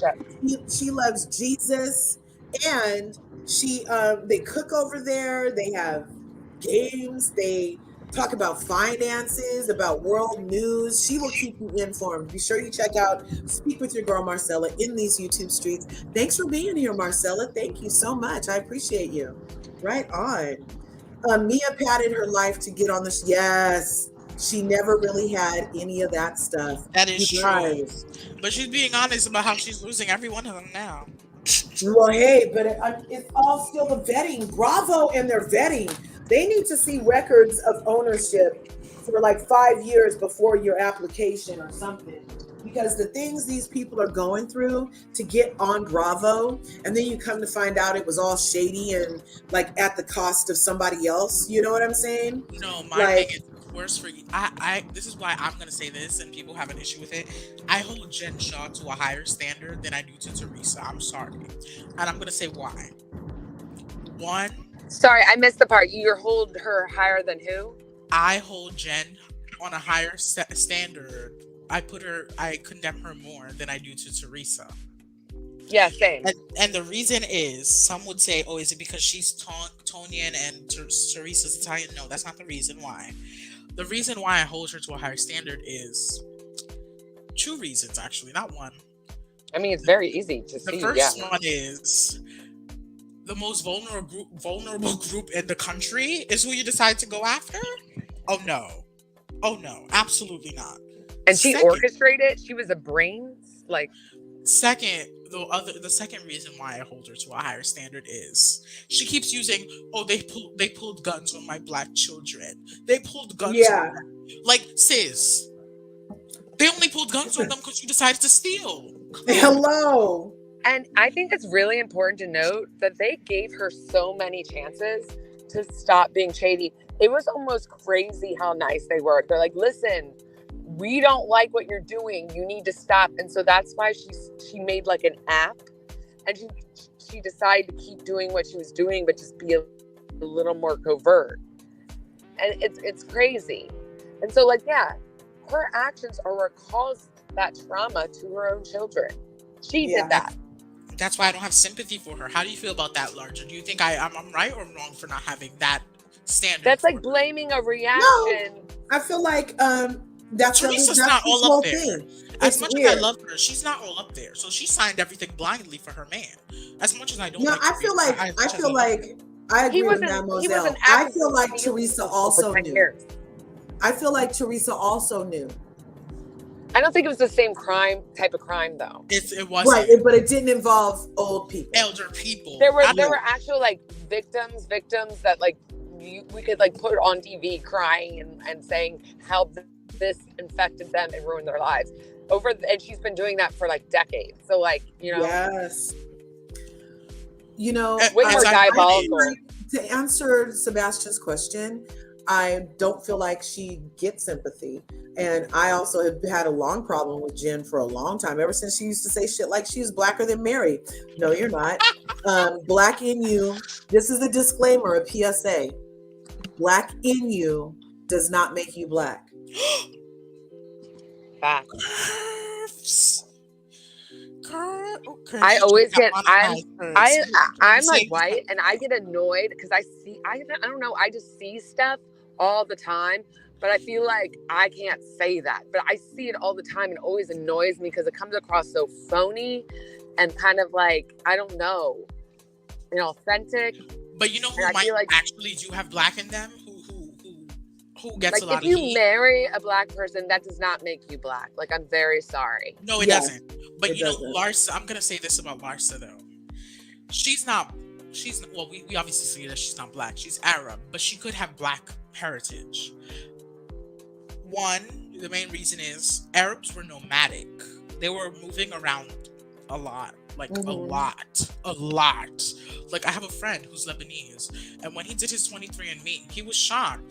He had 20% Nigerian in him, and he's like white passing. Yeah. Like white passing. Right. Like literally, like blue eyes. That's how white passing he was. Wow. Yeah, the Middle East is literally a mixture of like almost every single type of race. They were nomadic for a while. Yeah. Yeah. Well, but yeah, his hair is curly though. His hair is it's curly. It's Napoli. It's Napoli. It's Napoli. Is it C4? Is it C3? C2? It could be. I think it's C1. Yeah, C1. Nice wave to it. A nice C1.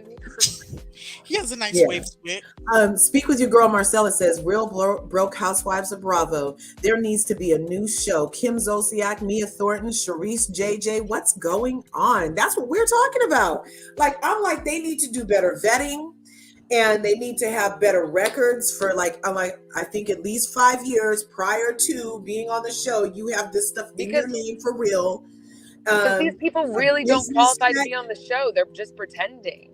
A business check. Like, another reason not to feel bad for Jen Shaw is because she knew what she was doing and then got on TV. If you know that your business is shady, don't get on the show and then say you're blacker than black people. It's going to bring attention to you. It's going to bring a lot of attention to you. But I think something happens psychologically when you're able to you have the mindset to be okay with even committing these type of crimes. And the fact that you get away with it for so many years, I think something psychologically happens to you where you feel like you are literally untouchable. Right. I think that's what must happen, because we see this time and time again. We're like, why would you? But it's always people that have been doing it for so long, and they can just get more and more brazen because they're like, of course. I mean, I've been getting away with this. It was over a decade, over 10 years of stealing from old people. Draining their life savings. Like, she didn't just steal one thing. Like, she would drill and drain them completely. Yeah. She's like, oh, you said you have $5 more. You have $5 more. No way. You have $5 more where? Right on. Third super chat ever. That's right. Look, I love y'all are keeping track with me. Marcella said, would you say the Kardashians are any part black? No, they're Armenian. Armenians are not Arabs. So first of all, they're half Armenian. Half. And Armenians are not even Arabs. Yeah, that's not the same thing, you guys. And they're not even full Armenian. One has to have proof of success to own a Panera franchise. Yes, you have to have more proof of success to own a Panera Chan franchise than to be a housewife. That's hilarious. And the thing is, I'm tired of bringing rich housewives. Like, I want to see, as much as I don't like her, I want to see a Bethany housewife. Ooh, did you see Bethany's not doing good, you guys? People are coming for her. No, she's not doing good, like health wise. She got some kind of autoimmune something. She doesn't know if it's from the. She doesn't know if it's from the thing or not. I've been looking at her. She got POTS. She got something called POTS. Which have you seen like her her makeup videos that she does? Yeah, and it's been making her look wretched in her videos. Like she's super dehydrated. She's retaining water. But dehydrated, it's weird. Her heart is doing these palpitations and she's not doing good at all. She looks like she's like, how old is she? She looks like she's 60, but she's like in her 40s. It's very concerning. Bethany, I don't like you, but I'll pray for you. Yeah, I'm praying for her because she said she was crying about just wanting to be healthy for her daughter, you guys. Yeah, I hear that. Yeah. She's Callie Nola, this is an interesting comment. Is this your situation, having a biracial great grandmother when the rest of your family is something else doesn't make you black either? No, you're right. You're right.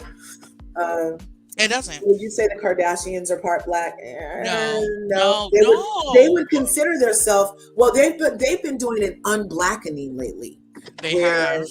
They've been like getting out all the things that made them fetishes and altered their appearance. They're like undoing that slowly and slowly unblackening their appearances. The Ozempic shot. Yeah, because they're in the Ozempic group now. Yeah.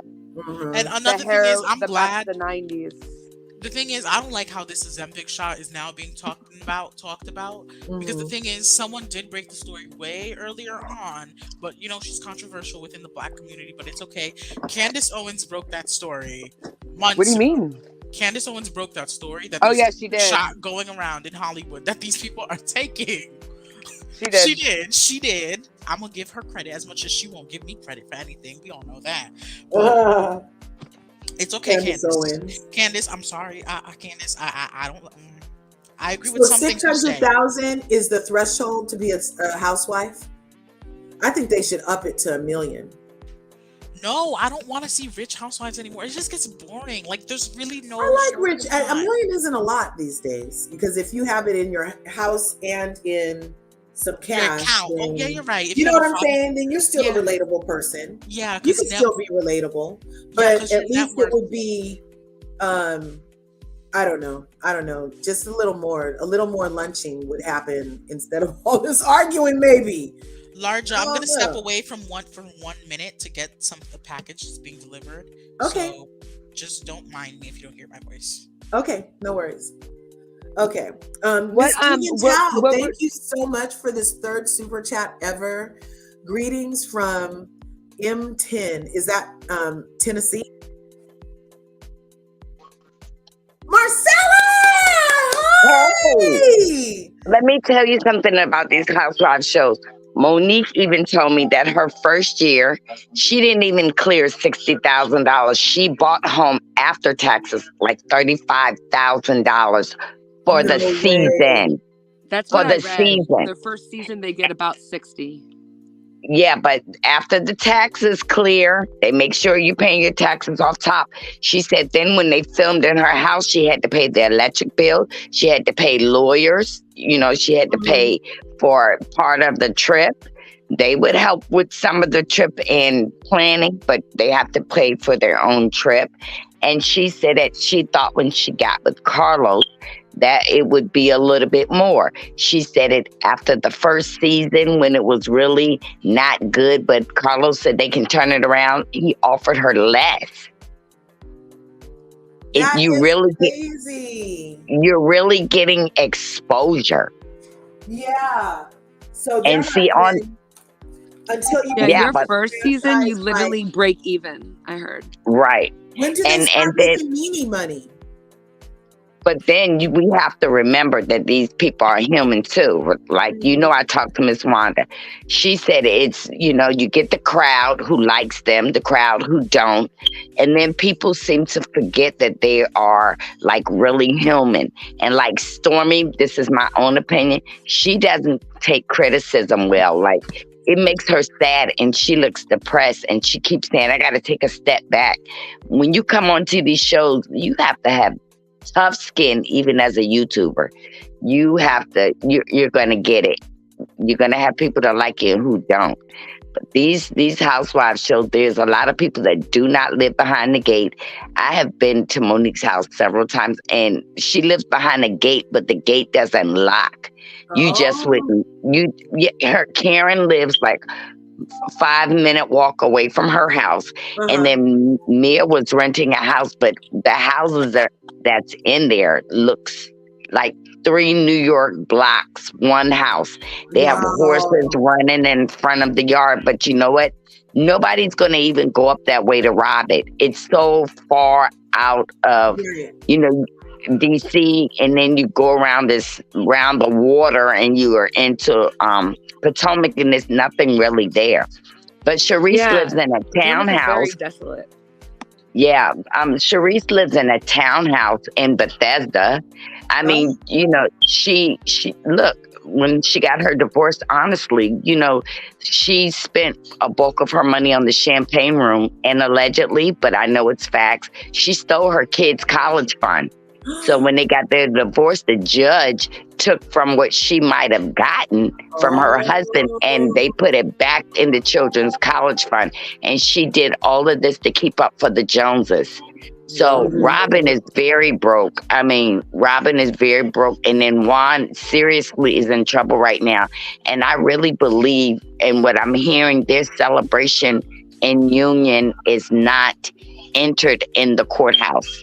No way. It was a ceremony. Right. It's a ceremony. She's lying. It's a ceremony.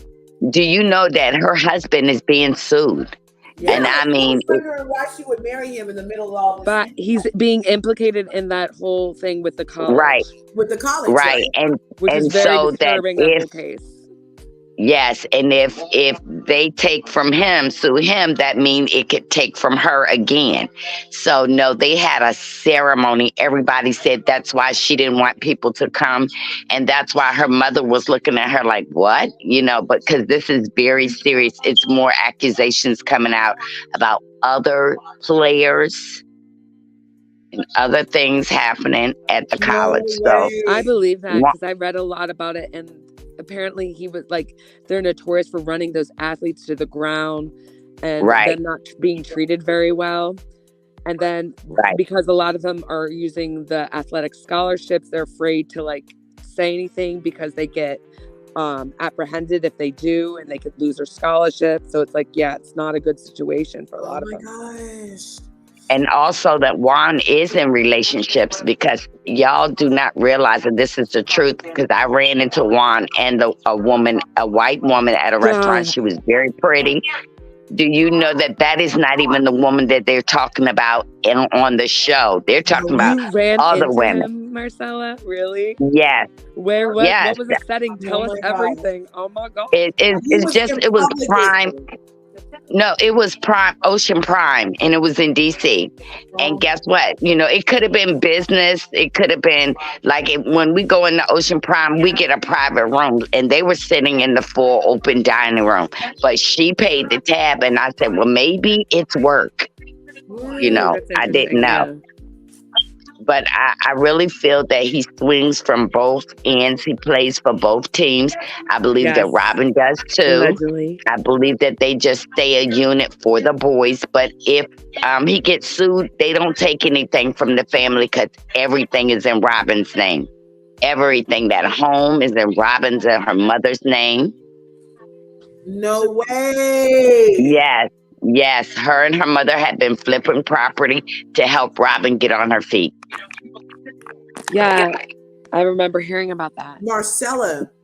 Yeah. That's fantastic information. You guys, be sure and check out Speak with your girl Marcella. Oh, thank you. Here on YouTube, she is a gym, and that's what she calls us, her gyms, when we're over there. Yes, I'll be there on the 6th, 7th, and 8th, and I'm going to be running into some people, and I got a lot to catch up on because they're saying that Sharice has been slumming around trying to pop up at every event to be filmed like she's somebody. She is not on the charity circuit anymore. She's not on the charity circuit.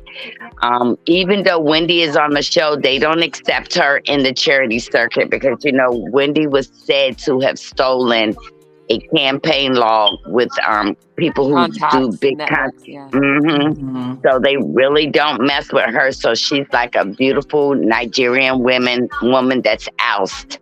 No way. She does. Yeah, but you know what? That campaign that Karen was talking about? Yes. Okay. Yes. Marcella, do you think that Robin will be fired? I think that she will become a friend, and I'm going to tell you, it's going to be interesting to see because Giselle don't function without Robin. Right. Giselle doesn't. I think that Sharice's friend time is over. I heard that Robin is being demoted because you know what? I'm gonna tell you what pissed off Andy, and I heard this from a producer. The fact that she didn't tell her story and she went behind a paywall, so she was double dipping in the pan, and that made him look stupid. Yeah. It made Andy look stupid. I think she it's should like be you fired. can come on my platform and live, but don't then go on yours and get paid. Right. And then not only that is that the coming after the husbands is gotten old. Candace is finally coming out, dropping those nuggets that you went after Monique's husband, you went after Karen's husband, you went after, Wendy's husband, and now you're coming after my husband. No dice. I'm going to lay you on the ground. And she's not playing. And I think that this will be Candace's last season because she's doing pretty well in singing overseas and stuff like that, getting hooked up with a lot of good people. But Candace got something to fall back on, and that's going to be Miss Dorothy. Y'all, let me tell y'all, Miss Candace and her sister lives in that house. They all live there. Right. I heard that The mama lives there. And they just let them film like they don't live there. Right. They live there because, Miss Dorothy got a divorce. Dorothy Watts, pull her up. Her and her husband got a divorce. They had to sell everything. She even had to file a little bit of bankruptcy on some things. It was a whole bunch. And this went on Country Club Road in Atlanta. About Miss Dorothy Watts. Google it, y'all. Y'all Google it. Miss Dorothy didn't get nothing. She didn't get nothing out of this divorce except they had to sell all the properties they had. Oh my gosh, Dorothy. So the generational wealth is over? Girl, what generational wealth? Candace's father was in the Air Force in Mississippi. That's where she's from. She's from Mississippi. But I thought he was also a doctor. No, her stepfather was a doctor. Yeah. Right. Okay. Her stepfather was a doctor. And like I said, the sister is a social worker in D.C. She went to a good college, but she's a social worker. And Miss Dorothy, she's probably working too as a social worker. But that's how you start generational wealth, if you ask me. You see how the Filipinos and the Chinese people, they come over, they all live together. Then as they build up money, they spread out. And that's what you're supposed to do, is help your family build up. I'm Puerto Rican and we do that. We live together and then we spread out. Right. Yeah, that's how most cultures, like Middle Eastern people, do that a lot. Like that's how cultures do. It's just weird how it's looked negatively. And I honestly think in this housing market, that is the only way you're going to get a house. That is the way that I got my house. Yes. I lived with my dad and my dad helped me.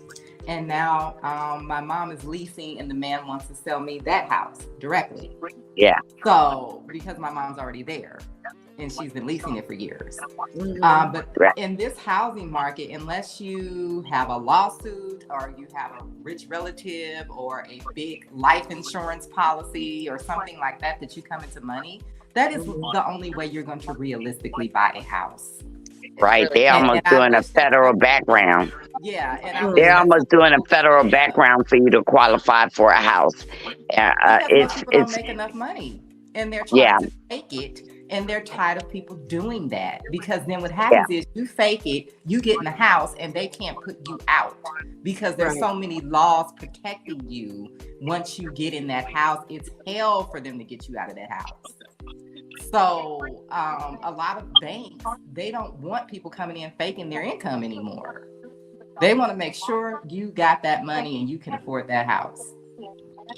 absolutely. And then you don't want to buy a house just on the principal payments only, because those payments can go up. Like when I bought this house, I didn't know why they did this, but they put my house on a 60/40. What I didn't understand is that I had 2 mortgages off the top. Right. And then when I understood that, I didn't want that. They said that they did that to get me into help this you. house. I was like, Because no, but I usually, immediately paid off that second mortgage, that smaller yeah, one. I I had to do immediately, that too. Yeah. I'm gonna tell you why, because that smaller one was going up. You know, Right. I didn't know. I really didn't understand. It was going up. And this was the first home I ever bought like that. But Miss Dorothy Yeah. ain't got no 20 homes, girl. Y'all better Google that. But the reason why they do that second mortgage thing is because most people don't have the actual down payment that is needed. And they know that, and they really want to get you in the house. So they Yeah, almost, and there's actually been lawsuits about it where they assume you don't have it. And they just put you right. in that type of mortgage because Right. most people don't have, it's at least 30% plus all the fees. Most Oh, I people thought it was 10%. Wow, 30? no, Damn. it's 10 if you do it that way. If you get that second mortgage, it's 10. Because I'm, yeah. Right. So yeah, And guess that what? is Now why the they do that. lumber and everything is so high, because I looked at a Oh home, yeah, Even and the cement. home is worth 400,000, but they're Right. selling it for 946,000. I said, Talking you about the stupid. lumber. Talking about the lumber. no, the lumber is ridiculous right now. I And got so stuck is on our cement, remodel because we weirdly. have to rebuild Well, that's the you guys. floor. You know why? There's like a And cement the shortage. wood to rebuild this floor is outrageous. It costs more than the laminate that's going on top of it. Right. That's Yeah. crazy. But Yeah. that's because I heard that there's a new formula for concrete, specifically where they use eggshells. So that explains the price. No, I'm just kidding. Oh. I'm just kidding. You know, eggs like out here, eggs are like Oh my Oh, you know what I God. think they're like happened? $10 for a freaking dozen eggs out here. It's $1 an egg. No, I Yeah, think don't get what me started happened on the was conspiracies, because I was watching these farmers and they were saying how their chickens were not laying eggs and they couldn't figure out why. And then they started Right. making their own feed, and all of a sudden they started laying eggs again. They realized the commercial feed that they're selling was literally stopping these chickens from laying eggs. I believe it. Yes. I believe it. And eggs All here are $13 for 12. Oh my You're on the God. East Coast? Yes, I'm in Virginia. Yeah. See, I'm in You California. know what you should do? Like, even if you're not allowed to have chickens, what I would do, I would just like put them in a little greenhouse and just like buy some eggs and like literally incubate them yourself. Well, That's my hilarious neighbors you got say chickens. that, Natasha. Yeah, At the park, my we just had the neighbors Arctic did. River come Yeah. through California like 2 weeks ago. And ever since then, there have been these chickens running around the park, you guys. They got loose from somebody's farm down the street. Mm. And they're in the Yeah. park. And we keep trying to go catch the chickens. We look crazy trying to catch the chickens. And we finally got one to come up to us with old French fries.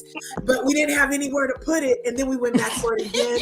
And he didn't come to No, us and anymore. chickens are nasty. They They nasty. Yeah, like they're to hard to poop take care of. everywhere. Yeah. My That's aunt right. has No, some but in you her And backyard. it's a whole thing. My aunt has some in you her know But what? what I This really is got the on, best time that we need to resort back to who our family come from. Like a lot of Puerto Ricans, we eat a lot of rice and beans. So, to save money, sometimes you got to cut down on those vacations, go back to the basics. Like I married a country guy. So, he's from North Carolina. He introduced me to beans I've never eaten before with cornbread and stuff like Yeah. that. You just got to save where you can. Get plenty of water, y'all, because I don't know what's going on with our water, but Yeah, after the Ohio, they're Ohio saying thing? it's on its way to the Mississippi, and once it gets to the Mississippi, then all of our waterways on the Eastern Shore is going to be contaminated. Yes, so y'all go out and get cases of water, put it in your freezer. Listen, y'all, I put a even little got video on how to make your own water filter too. Oh, it yeah. With stones, I went and got those then life sand, straws then from Costco. charcoal, and a little cloth. And I went and got Costco has those life straws that you can like stick in any water and it filters it from the source. So I went and got a family pack of those. Really? Yeah, y'all stock up, please, please, please. I mean, you better start getting like bread that you can bake. I think we really need to, y'all need to learn how to make bread. Well, you know what I feel like happens? Every few years, they create these shortages, and we all go out and buy all of this stuff to stock up. And then a couple of months later, they go, "Oh, this is BS." You know what I mean? Or they find a stockpile hidden somewhere, and they're like, "Oh, well, now." Because you're right, Natasha. Look what they did with the baby milk. Yep. And look what they did with that baby milk. Kumo did with those things that help you breathe in the hospital. Ventilators. They were in a shed, and he was like, "Oh, I didn't know." It was like in a shed in Newark or something. They did it with pork, and it was found to be a fraud. There was never a pork shortage. So, but Miss Nola, toilet paper is really the highest commodity that's up. And it's stuck. It costs a lot. Toilet paper has went up. It is even on the stock market. Toilet paper is a commodity. So stock up on that. And most of them, those toilet paper companies, who owns those places? China. I think so. Because Johnson & Johnson does some very shady things. Johnson & Johnson is known to do shady stuff. Yes. And they will off millions of people and will not back eye. Oh my gosh. Yeah. To really get you out here, I've been getting it at Costco the whole pandemic, and the prices stayed pretty the same, except for it finally went up like from $16.99 to $19.99 this week. It did go up like 2 months ago, because I shopped at Costco too. It went up like 2 months ago, and their eggs are still pretty decent too. Exactly. And Trader Joe's, I believe it's Trader Joe's still has great prices on eggs too, you guys. Trader Joe's still has great prices. Well, they own their own chicken farms. That's why. Oh, is that why? Yes. But I want you each to Google how many food storages in America has mysteriously burned down.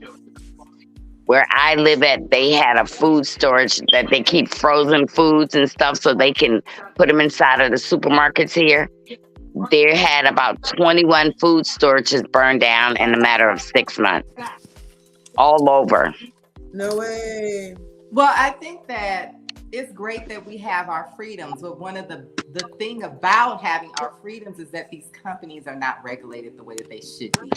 And they can just come in and discharge whatever crazy mess that they want to. And if they can get the competitor to go in with them, we are screwed. They're even doing do you know how much it costs just to get my hair cut? Because all of these hairstylists in Los Angeles got together and decided that they want to charge Black women $300 to get their ends trimmed when they have natural hair. Right. No way. Yes. I literally thought I was going to have to go back to New Orleans to get my hair done. And I still might. Mm-hmm. And I want them to get paid. I understand that they have a skill and all of that, but I also feel that price gouging Black women to wear their hair as it naturally grows out of their head, there's something wrong with that. I'm sorry, it just is. And I know you want to get paid, but maybe you might have to do some other things, because I think it's wrong. I think a lot of people are going to start doing their own hair. A lot of people don't have this money. They just don't have it. But this is what happens in a free country. People can do stuff like this. But the thing is, regulations. I read about this. Yeah, there's like 20 different ones all throughout the country being reported on local news networks. They're not reporting nationally so that no one is connecting them. And they're all large food processing, like potatoes, like huge ones that distribute like most of it to the country. Yeah, the Right. companies are probably burning their own stuff down so that they can raise the prices. Yep, and raise the Get profits insurance money. and insurance. And they do it with the said oil they're not being. refineries here all the time. They will. But raise you the read gas that title, prices. it said not put on fire intentionally. Okay, sure not, because you know what? They getting paid good insurance money, new stuff, new buildings where they couldn't afford to get them. Like that. Families, listen, we need to be mindful. Like I told people, to start getting currency, small denominations, 5, 1s, 10s.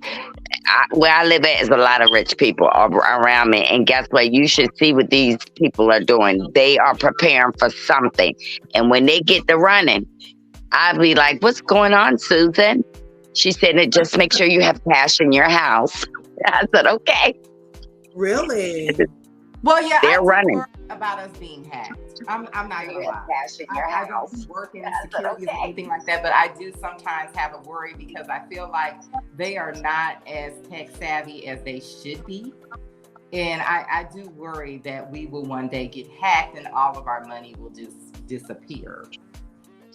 And well, guess what? The government will be like, well, we don't know what to do. We don't know what to do. Right. You know? Well, y'all I'm going to get off of here, but I need y'all to be aware of Section 230. They're trying to take the internet and what we put on the internet away.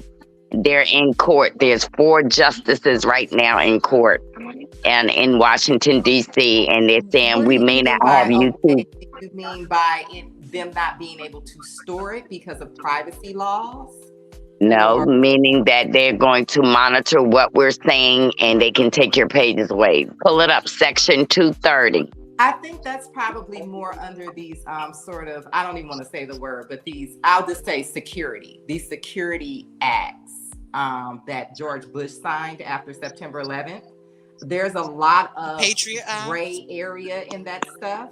Because I remember I was working in banking and we had to do a lot of stuff to people's accounts when he signed that they didn't even account for. So, but you guys, let's be real. There are people that are on social media radicalizing people. Yeah. That is a thing. They are brainwashing people. I mean, we cannot act like that these people are not. We've had a couple of cases in the past year of these men that have been listening to these fools on YouTube going out and harming people. Yeah. So, I mean, we can't just act like this isn't a thing. I don't know what the solution is, but it is a problem. Yeah, and there's a lot of cyber bullies who, get away with it, groups. And you know what? Like I said, one, you just got to have strong skin, and I pray them away. You know, when somebody, I'm a YouTuber, so when somebody try to bring me in drama, I just don't respond anymore because my husband said, why are you arguing with a computer? You're in this house. They're not in our house.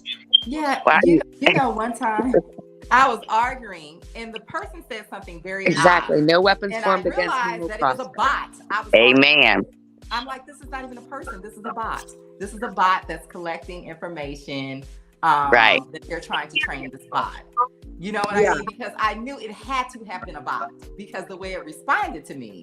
And I'm like, this is not even a person. How are they actually responding? Like, what were they? It was repeating a lot of things and then it said something very off here. It was just like, it was like they weren't listening to you and they were just like saying like what they're supposed to say. Okay. Yeah, it's almost or they don't know what you're saying. They don't comprehend what you're saying. Well, it's recording you to get data so it can learn to make itself smarter. That's what it's doing. Yeah. Yeah, look at that paragraph right there. Go back down without go down. Well, I don't know. No, up. I meant go up. They use real concern for safety to implement more control over everyone. So what they're saying is that you see that part right there. Without Section 230 protection, many online intermediaries would intensively filter and censor user speech, while others may simply not. See, I ain't got my glasses on. Others may simply not host user content at all. This legal policy framework allows countless niche websites as well as big platforms like Amazon and Yelp to host user reviews. It allows also users to share photos and videos on big platforms like Facebook's and the smallest blogs. It allows users to share speech and opinions everywhere, from vast conversation forums like Twitter and Discords to comment sections on the smallest newspaper and blogs. Congress wants to encourage the internet users, but Section 230's text explains how Congress wants to protect the internet's unique ability to provide true diversity of political discourse and opportunities for cultural development and intellectual activity. Okay, stop it 1 second. That means anybody can put your picture up, and we call that doxing. Yeah. They can put your information up. They can put racial ideologies by calling you the N-word or whatever they want. Yeah. And anything they want to deregulate the internet. They want the internet to be the Wild Wild West. That's what they want. This is actually the opposite of what I thought they were doing. But the thing is, I'm confused because like the internet is becoming a place where we don't understand. Like even on YouTube, ads curves is monetized. She obviously knows. There's certain things we don't say anymore. Well, okay, that's because YouTube is a privately owned company. So YouTube has decided that we don't have the ability to actually make sure you're not doing something bad. So we're just going to screen for buzzwords. Right. But we already saw censorship during the panorama. Aggressive censorship. Yeah, completely. Hey. It's crazy. Yeah, but we got to be careful, because you've seen that Donald Trump was able to get his own website and say as he pleases. But y'all got to remember, it's not YouTube and Instagram as we know. The proper name for it is Meta. And you need to read what Meta. Oh, yeah. They got into a lot of trouble with the government. Right. That is the only reason why they came up with the name Meta. They have and guess what they do? That's all they do. They get in trouble and change the name. That's all they do. Right. Yep. Life is not fair. Marcel, thanks for coming through. You guys be sure and smash her button. Oh, yeah. I love y'all. Thank you. I love this conversation. I went from housewife to political points. Y'all have a great day. You too, Marcella. Thanks for coming through. Bye-bye. See you. Guys, I just want to say before I have to go back to work with Robin. I know sounds like you work with Robin. No, I do, but I have deadlines. I'm a designer. I'm tech. So I work with men, like almost all, I would say 99% men. This is why I always get upset when people start coming into this 50-50 argument. And I'm like, men and women are not equal. We're not on 50-50 level. If you look at high paying jobs, they're usually mostly men. Mm-hmm. Women do not make as much money as men on average. I mean, it's absurd. Right. You can't pick at offhand, edge cases and say that this woman over here is with a barista. Well, I mean, how many women with master's degrees are marrying baristas? You can't. Right. Yeah. That's not the average woman. The average woman is with a man who I've dated a truck driver that made more money than me. Okay. Right. So come on now. Yeah, they can make bank though. Yeah. 80 cents at least a mile. 6 figures.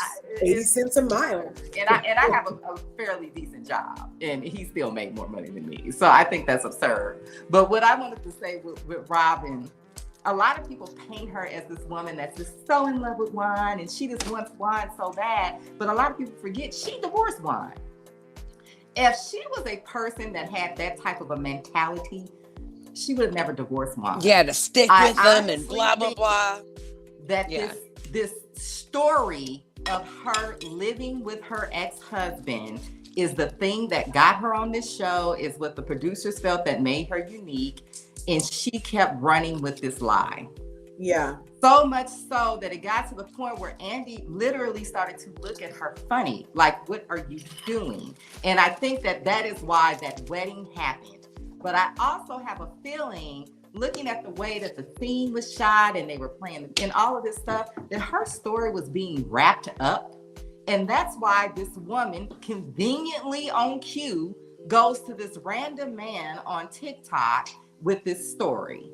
It's so weird. Out of all the people, and the timing of it was right on cue. Right. I think that this is a plot that Robin came up with that blew up in her face.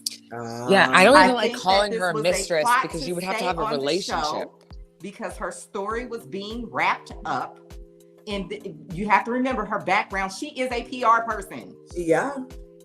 So you have to remember what she does for a living. This is her background. I just don't think that she anticipated the fans perceiving it as though she had hid this. I think that she thought that she would look like the way that Lisa looks on Miami, like she's a victim of this cheating man. Right. I don't think that she saw this reaction from the fans. I honestly think that this is a plot. I think that Juan and this woman, not so much Juan, because Juan hasn't really said anything. Yeah, Juan doesn't care. He's like on this together. I don't think that Robin and Juan are a couple. I think that Juan dates other people. He lives his life and just kind of fakes it for the show a little bit. But when they got ready to usher her off the show, this is when, okay, now we got to get married. Now we got married and they're kind of saying this might be the end of my story. So now we got to come up with something else. So on cue, here comes this woman. Because it gives a good paycheck. It's like 6-figure paycheck. Of this woman. That's after season 3. Exactly. And what was the I looked it up. What was the purpose of this woman coming out? What did she get from this? Because she's not famous. She's not really doing any interviews. She's not really seeking followers. What was the purpose of And this I find it odd that she insisted on coming forward, yet she was very reluctant to provide any details with substance. But what I'm saying is this. What did this woman come out for? What was the point? I'm telling you, Robin is behind this. This was something to try to stay on the show for another season, and it blew up in her face. I don't know. I don't feel like that's the best look because she would look so stupid. She's like, because on the other hand, she had confessionals in between the time her and Juan were supposed to get this fake marriage. And she said if he ever cheated again, she would not be with him. She said that. She would not be with him if he cheated again. You guys, she thought that she would be perceived the way that Lisa is being perceived on Miami as this victim of this cheating man. She, you know what I mean? I think in her mind, she never thought that people would see it as though you're hiding this and creating fake stories. I think that people would say, oh my God, poor Robin Juan just keeps cheating on her. And she would get another season. Yeah. That's what I honestly, because the time you have to be in a relationship to get cheated on, though.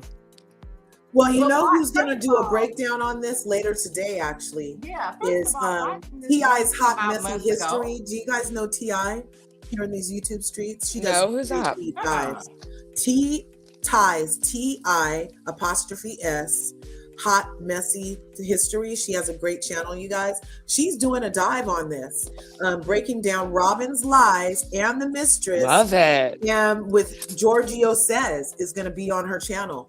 Okay, because I don't like even calling her a mistress because that's like feeding into this like whole lie that this is like, oh, she's so wronged.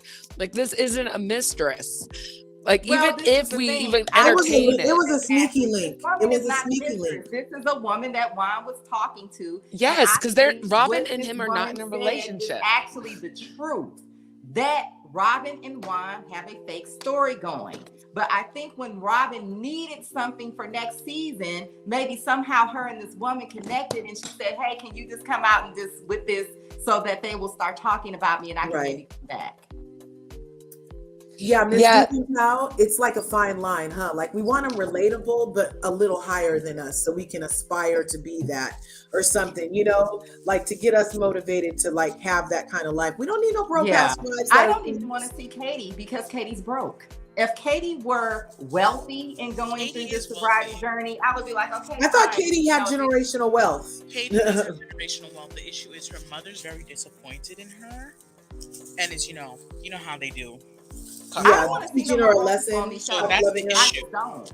I'm sick of these broke people, and I'm sick of Potomac being the broke girls. It's okay to maybe have one or two people on this show that are not as wealthy. Okay, fine. That's the issue with But to have an entire show of these are not housewives. If you compare them to the other franchises, these people are not housewife material. They're not. Right. They really aren't. Yeah, it's been After off since the 7 first. seasons, I can see if this was season 1. After 7, look where Portia was after 7 seasons. Look where Kenya was after 7 seasons. Look where Vicky Gunvalson was. Look where Tamara was after 7 seasons. These people were balling. This is not, Potomac is not working. I think they need to do what they did on Jersey, which is replace most of the cast and maybe leave 2 or 3 people. This show is not working. And I don't think that Mia or Robin need to come back to this show. I think that Mia is a fraud. I don't think that this is a situation where, you know, Mia had all this wealth and she just lost her fortune. I don't think Mia ever had a fortune. I think that Mia's husband's family had this business and they came up with this deal for her to promote this business on the show, and they helped her get on the show so that she could promote this business. But when she got on the show, they didn't like the way she was presenting herself, and so they said, okay, deal's over. Right. And if you really pay attention to Mia, she has had 3 different job titles: regional director, marketing director, CEO. Right. If you really watch the show, they have introduced her as 3 different things. I think that she was basically just like a brand ambassador for the franchise of Joint Chiropractic. I think they hired her as a brand ambassador. They did not like the way she was conducting herself, and she was let go. And I think that's all. They allowed her to cosplay as a CEO. That company is actually stock. They actually have a stock for that company. company. Her husband owns a little bit of a franchise of the franchise with his brother, but I don't think that she was wealthy and had these things that she made it appear to be. I've actually heard that she lives in North Carolina, that she never lived there. I don't know if that's true. I heard that recently. I heard that like a year ago. So I just feel that Mia is a person who misrepresented herself to get onto this show. She's not a person who had money and lost it.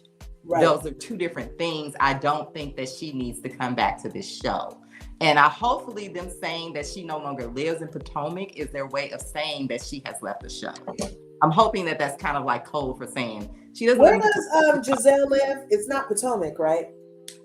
Yeah, but they never say Giselle doesn't live in Potomac. They don't repeatedly say that. Right. They have repeatedly said on this reunion, you no longer live in Potomac. You no longer live in Potomac. So I hope that is like it's code speak for you have left the show. That's what I hope. I don't know, but like during the reunion, she kept saying, "We're selling the properties in North Carolina. We actually live I think because none of them live in Potomac, they can't afford to keep them. I honestly think that this is the thing. I think what happens is these men like Michael and G, they got a little bit of something, right? They're not broke, but they're not really wealthy.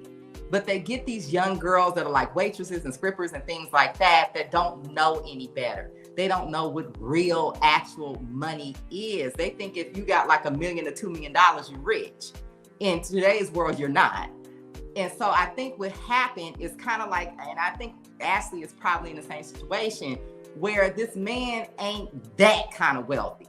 You know what I mean? He got a little bit of money. You can live comfortable if you're with him, but he's not wealthy like Mauricio is wealthy. Like if Kyle divorced Mauricio, Kyle's gonna get multiple homes. She got a handbag collection she can sell. She got cars, plural. You know what I mean? Yeah, she would probably walk away with a cool like 50 mil at least. Wealthy. Yeah. These men, I don't believe have that kind of money. I think that they have, you know, maybe I got $1 million in the bank. You know what I mean? It's not money where you're going to be getting millions upon millions of dollars in a divorce, because they barely have millions upon millions of dollars. So, and then also these are older men who made their money before they married you.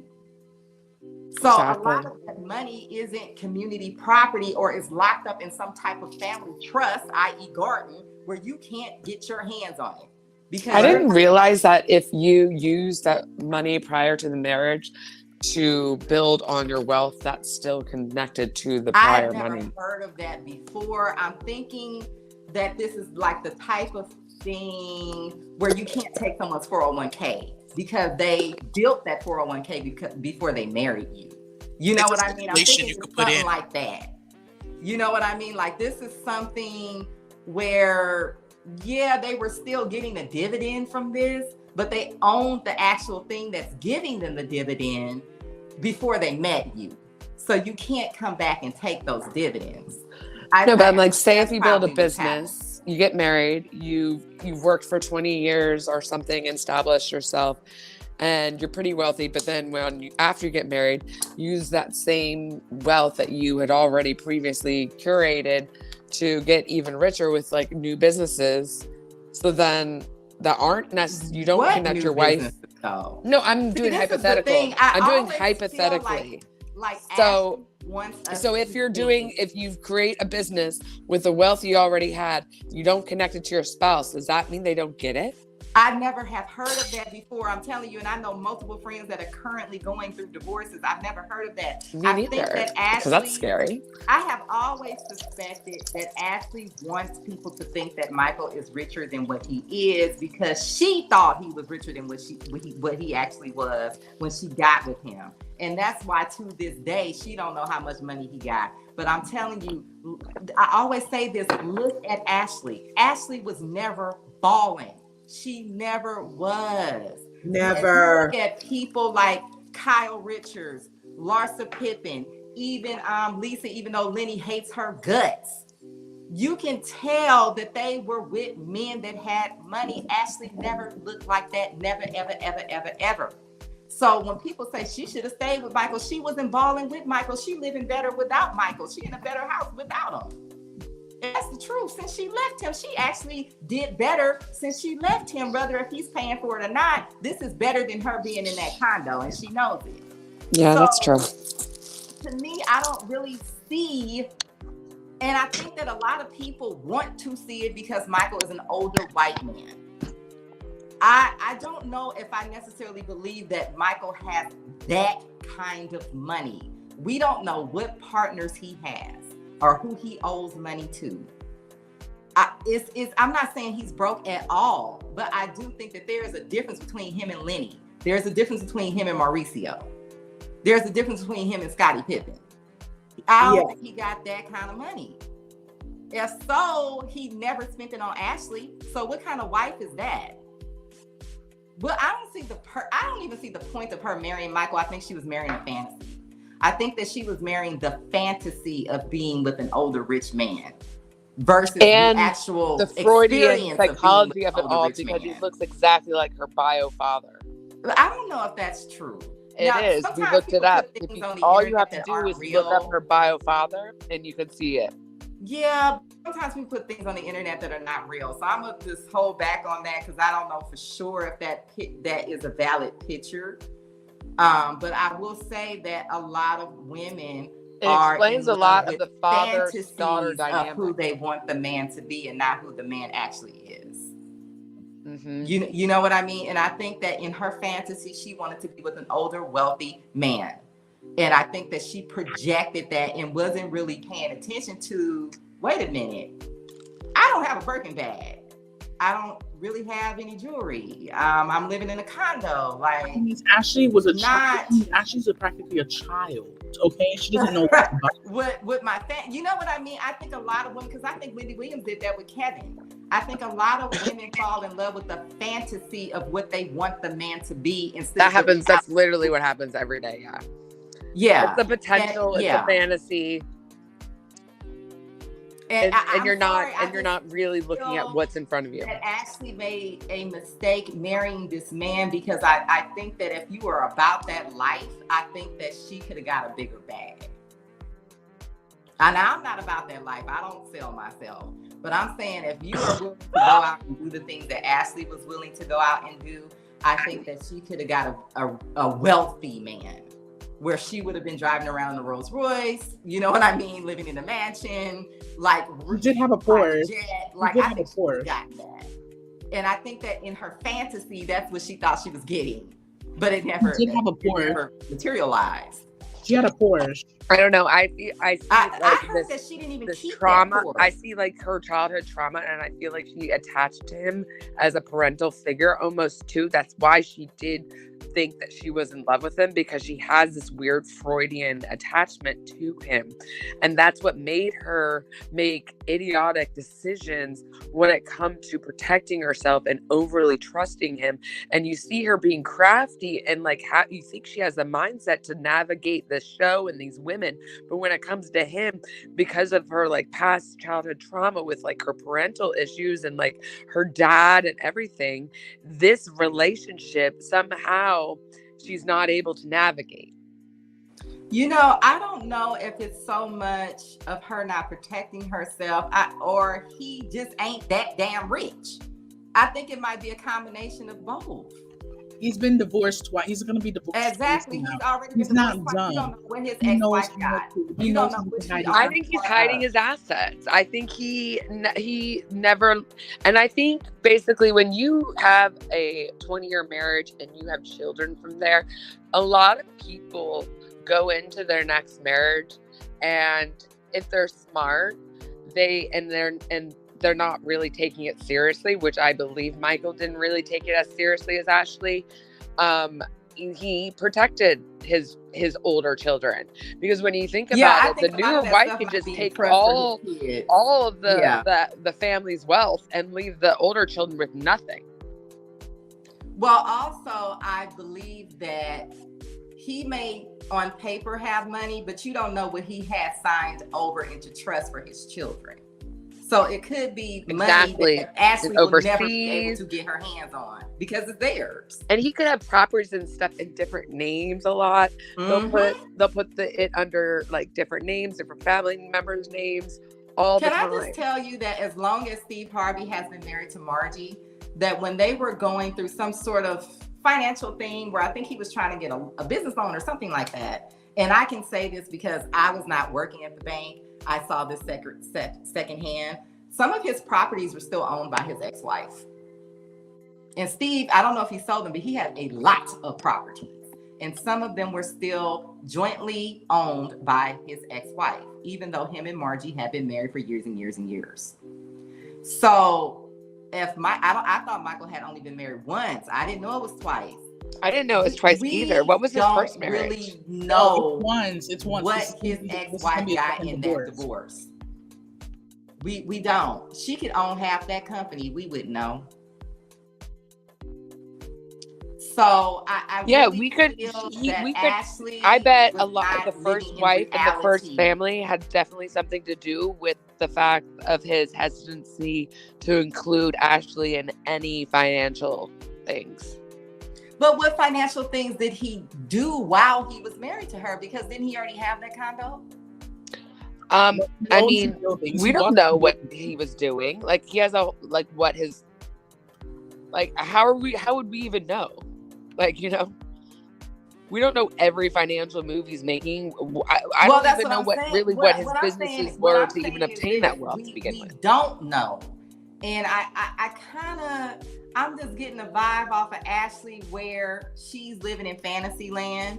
And in her fantasy, she is married to somebody that is as rich as Mauricio. And I don't know if that is the reality of her actual life. And it doesn't seem like it is. I think Ashley really played herself. I think that she was young and naive and probably had never really, really been around rich people like that before. And a lot of people don't understand that there's different levels of money. I didn't really understand it until I worked in banking. That, yeah, you can be a millionaire, but you ain't that kind of millionaire. You know what I mean? Yeah, there's a difference between 100 mil and 1 mil. Exactly. And I kind of think that, yeah, Michael probably did hide his assets and all of these things, but I also don't think that Michael is that rich like that, where Ashley was gonna walk out of there with no tennis. I don't know. To me, like my gut tells me he his money is like because he tied wasn't up. spending the money on her when he was with her.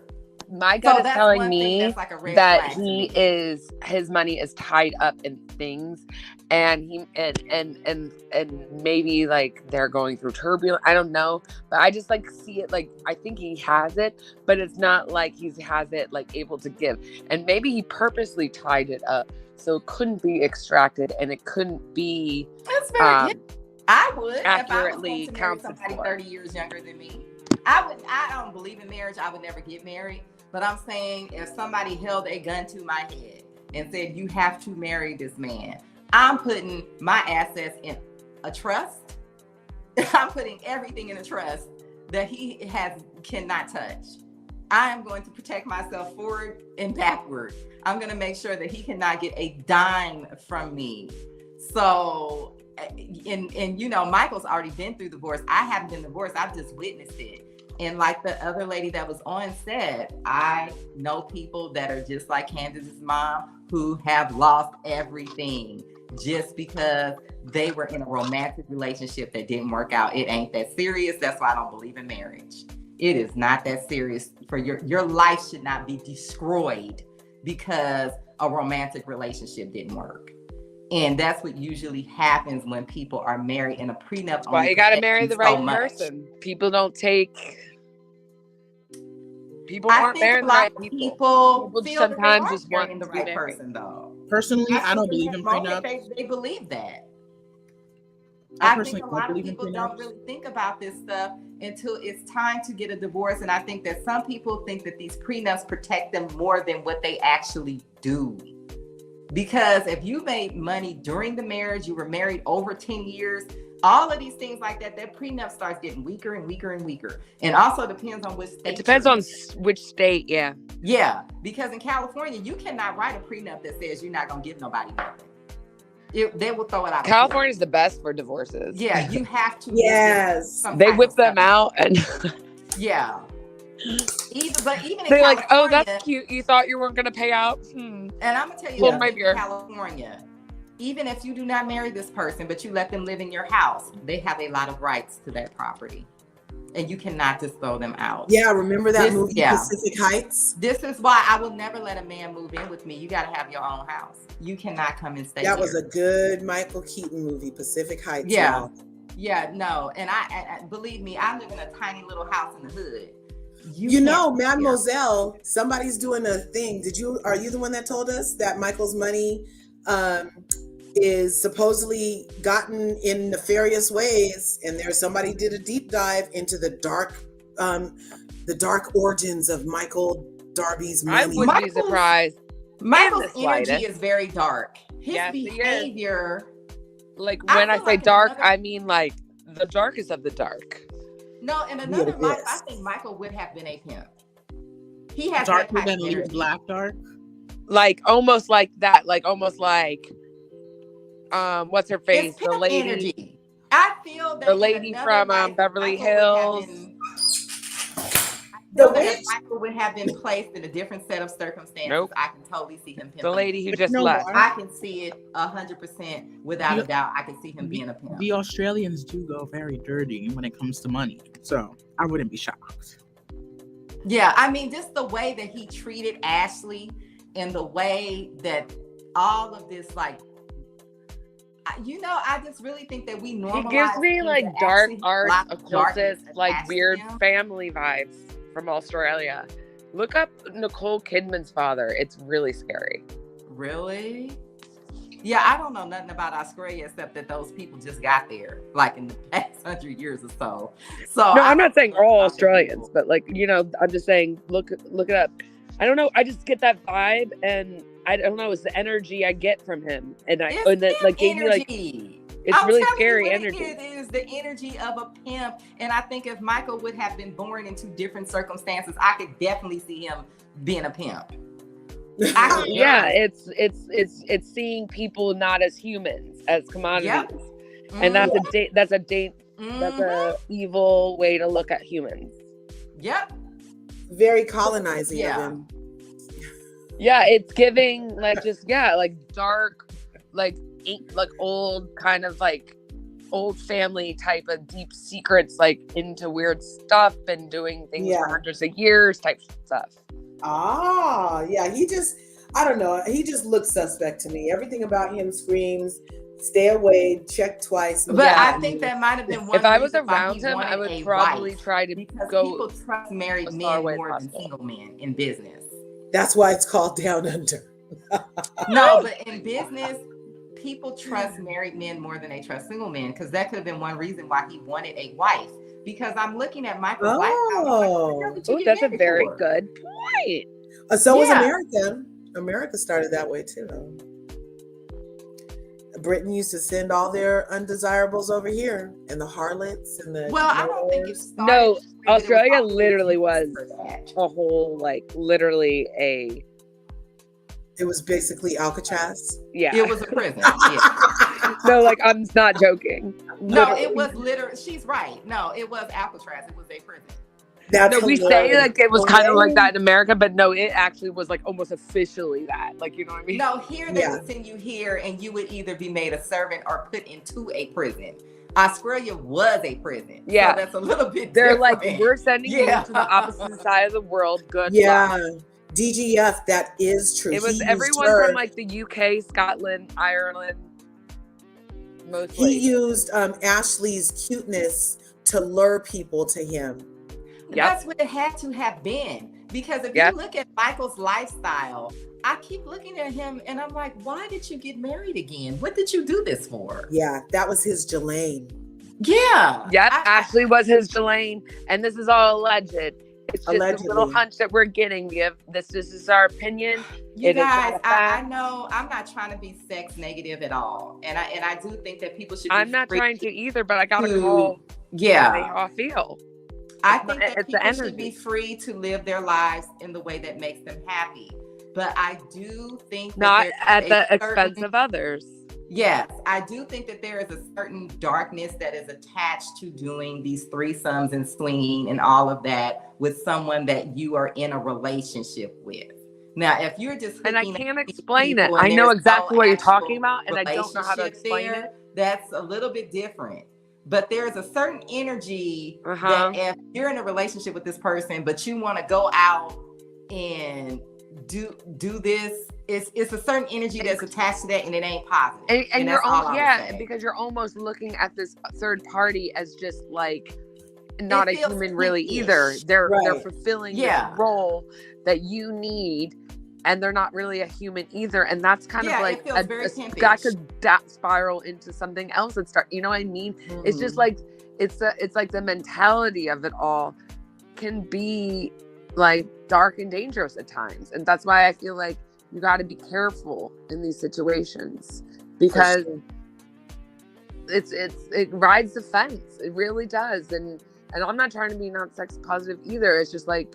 No, I feel like we're pushed into areas where people don't realize there are, there's energy attached to that. Mm-hmm. And also when people have done everything, nothing fulfills them anymore, then they start getting darker and darker. That happens a lot of times too. Right. Well, it messes with the chemistry in your brain. Yes. And actually, certain drugs, watching pornography, it actually does have it physically messes with the way your brain works. Literally, it's not you a mental illness. Trying to be on my high horse or I'm not even Christian or trying to say that this is it's not that. It literally, if you read anything about the study of the brain, it actually messes with the way that your brain works. Yeah, it literally gives you mental illness. No, Ashley, I saw some comments like Ashley literally was the perfect lure. She could be kind of racially ambiguous looking.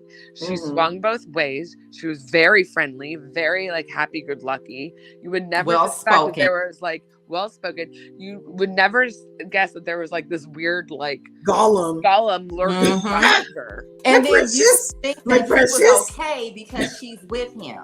Because I know that when I was younger, made him safer to be around or appear to be. Yes. When I was younger, I have a couple of people that got into my life only because they were a friend of a friend. And if I had met them on my own, I would have picked up on their energy and I would have said something's wrong with this person. But because he was with my homegirl and my homeboy, I was like, oh, he must be cool. Right. These people are in prison now. Literally, who you associate, you really are who your friends are. And I'm a firm believer in that. And people try to say, no. But no, because even if you say no, there's a part of you that is okay. Even if you say, no, we're really different. But like, I just accept them. But yeah, that's something in itself too. Like you're okay with that, you know? Hi, Milo. How you doing, baby?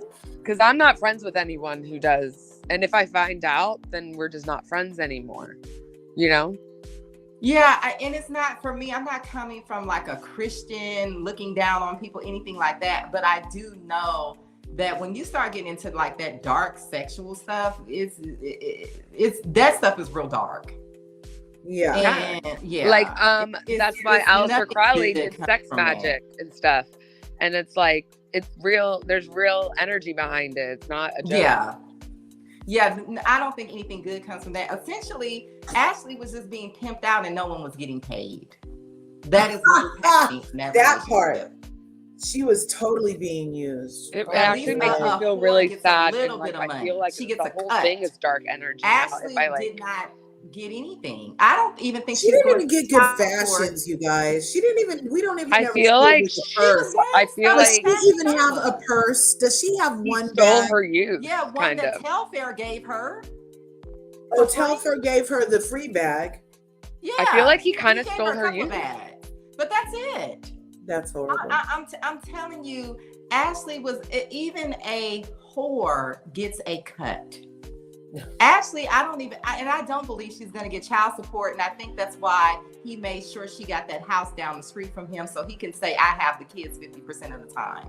I know my dad's friend who retired from his job so that he could take the kids away from the younger wife and not pay child support.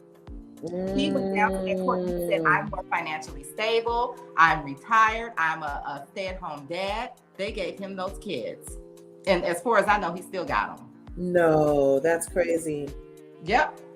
Because he said, I'm not giving this woman child support. I'm going to retire. And he just did just that. And it worked. Wow. That's why you have to be careful when you have kids with these older men, established men, because they can be a stay-at-home dad because they've already made their money. Are you in that position? Can you fight that in court? My daddy said that Ashley got played by Michael, and that she did.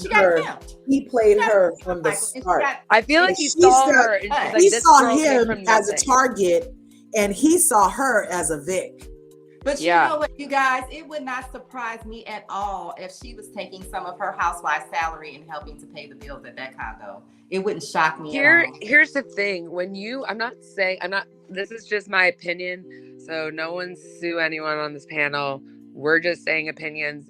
We have no proof. We're just observing and we're just making opinions about it. This is not proof. We're not saying this is any factual thing. This is just us hypothetically thinking about stuff.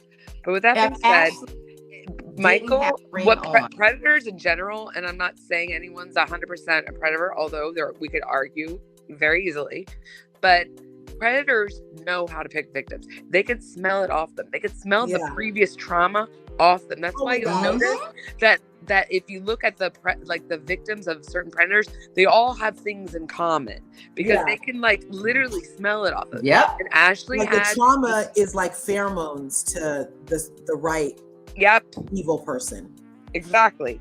And he smelled that on her, and he knew that he could play this kind of father kind of role, but then also use her, and she was open, and it was like literally the perfect. But then when she started wanting, and it was like, okay, now you're just annoying.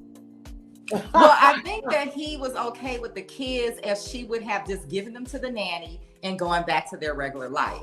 But when she didn't do that, that's when it was true. A problem. Mia said, I continue to do what got me married in the first place. Yeah. No, I think that Ashley was essentially being pimped out without being paid at all, but it was wrapped up in a marriage.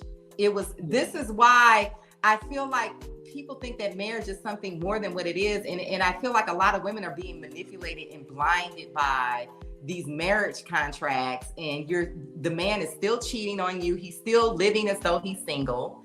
Half the time he ain't got no money for you to get. So it's like, what are you getting married for? And I honestly think think about it, if Ashley was some girl from my neighborhood and she did not have a ring on, how would this look? It would look completely different. It would look completely different. We would be calling her all kind of hood rats. Did you know, guys, you know what I just recently found out? Did you know that on season 1, Michael and Ashley were only married less than a year? Like 10 months. And she was on Say Yes to the Dress. Like no, I said, so she was thirsty to get on TVs, huh? I want to know how much of her salary she has left from this show. I'm just curious. I don't believe that she has her previous salary. Ashley wasn't spending no money. But I did look up salaries in general on this show, and this is just like a generality. They said your first season you get $60,000. Then if it works out, your second season, if you're good, you usually get like about 100 or 120, like almost double. And then by your third season, if you're really good, and to the end of your reign on the show, you'll get like 300 to 500,000. But that's not including like the special like celebrities that are on Beverly Hills or whatever. This is just a general like those are average like the kind of average people, not Nene and all those people. Those right. Okay, here's my whole thing. So after taxes, you're getting like only like a couple $100,000. There are people making that on YouTube, and I'm not talking about huge YouTubers. Right. Like people that are only somewhat known are making that. Not only that, I really feel the same way I felt about Sheree, that Ashley could have branded herself in the fitness industry with yoga. Well, someone brought up a really good point. His name is Jacob. She could have been the Bethany of yoga. But she didn't really continue it along. Like, I don't even know the name of her line. Listen to this. I don't think it exists anymore. Wouldn't it be so smart? All I found was a broken link. Wouldn't it be so smart of Ashley? Someone brought this up, and I was like, wow. If Ashley, when she got married to Michael, immediately got her real estate license and used Michael to create networks and like kind of like used him kind of as a mentor. Yeah. That way she could have developed alongside of him. Exactly. But you know what? He probably wouldn't have married her if she was that smart. Exactly. She would not. There's a reason why we are not. If he saw that she was moving like that, he would have never married her. He only married her because she wasn't moving like that. There are reasons why we all, and I'm generalizing, are not getting picked up by those type of men, or they'll hit on us, they'll talk to us for a few minutes, and they'll never call us. Because you know how many times that's happened to me? For a victim, they're looking for someone like Ashley. They're not. You know how many times I feel like I've been in situations where people like talk to me, and they're like, "Oh, you're not who I thought you were." Like, not that they say it like that, but I kind of get the impression, and I'm like, "Yeah, no, I'm not." Yeah. I've got my feelings hurt a couple of times. I had this one guy, and I thought that he liked me, and I later found out because he slipped up and said something. He was under the impression that I was this loser that was just kind of like living with my dad and stuff. Like, he didn't really know that my dad was helping me to get a house and that sort of stuff. Like, and I was helping to take care of my dad. He didn't really understand normal family helping, none of that, right? Stuff. So when he found all these things out, he got completely turned off because that's not what he was looking for. He just thought that I was like this loser. Oh, yeah. That's no bueno. Yeah, I mean, there are sometimes men, you know what? Men don't necessarily want to be with a smart career woman. They claim that when it's time to give these divorce settlements. But in actuality, they had that and they probably rejected the woman or cheated on her or didn't call her back. And I also think there's nothing wrong with being married and like the man being the breadwinner. That is nothing wrong. Well, more than likely he will be because men make more money than us. I also think that I hate that women that choose to stay at home, be stay-at-home moms, but don't hire nannies or actually stay-at-home moms, that gets a bad rap. I think that I feel like that is such an important role to know that your mother is actually there during that important years rather than a nanny or a daycare, like that is priceless. I can agree with you, but I think the problem is a lot of women, probably most women, end up in a bad situation when they try to do that. And it may happen right away, or it may happen 20 to 30 years from now. I mean, so many women end up divorced and can't take care of themselves, don't have a resume, and it's not right and it's not fair, but that happens to so many women. And I kind of almost feel like we need to just accept that we live in a society where you as a woman are expected to take care of yourself. And if you choose not to do that, you're putting yourself in a lot of danger, and you can end up in a very bad situation. I mean, TikTok is filled with these women that's like, my husband cleaned out all the accounts, we can't even buy groceries. Like, I mean, some of these men don't even take care about their kids. And I think that we keep looking at our grandparents' marriages saying, oh, they stayed married for so long. But what a lot of people don't understand is that a lot of those people were financially trapped in those marriages. They could not leave. And yes, maybe they did smile and act in love in front of their grandkids, but we don't know what happened when we weren't there. Right.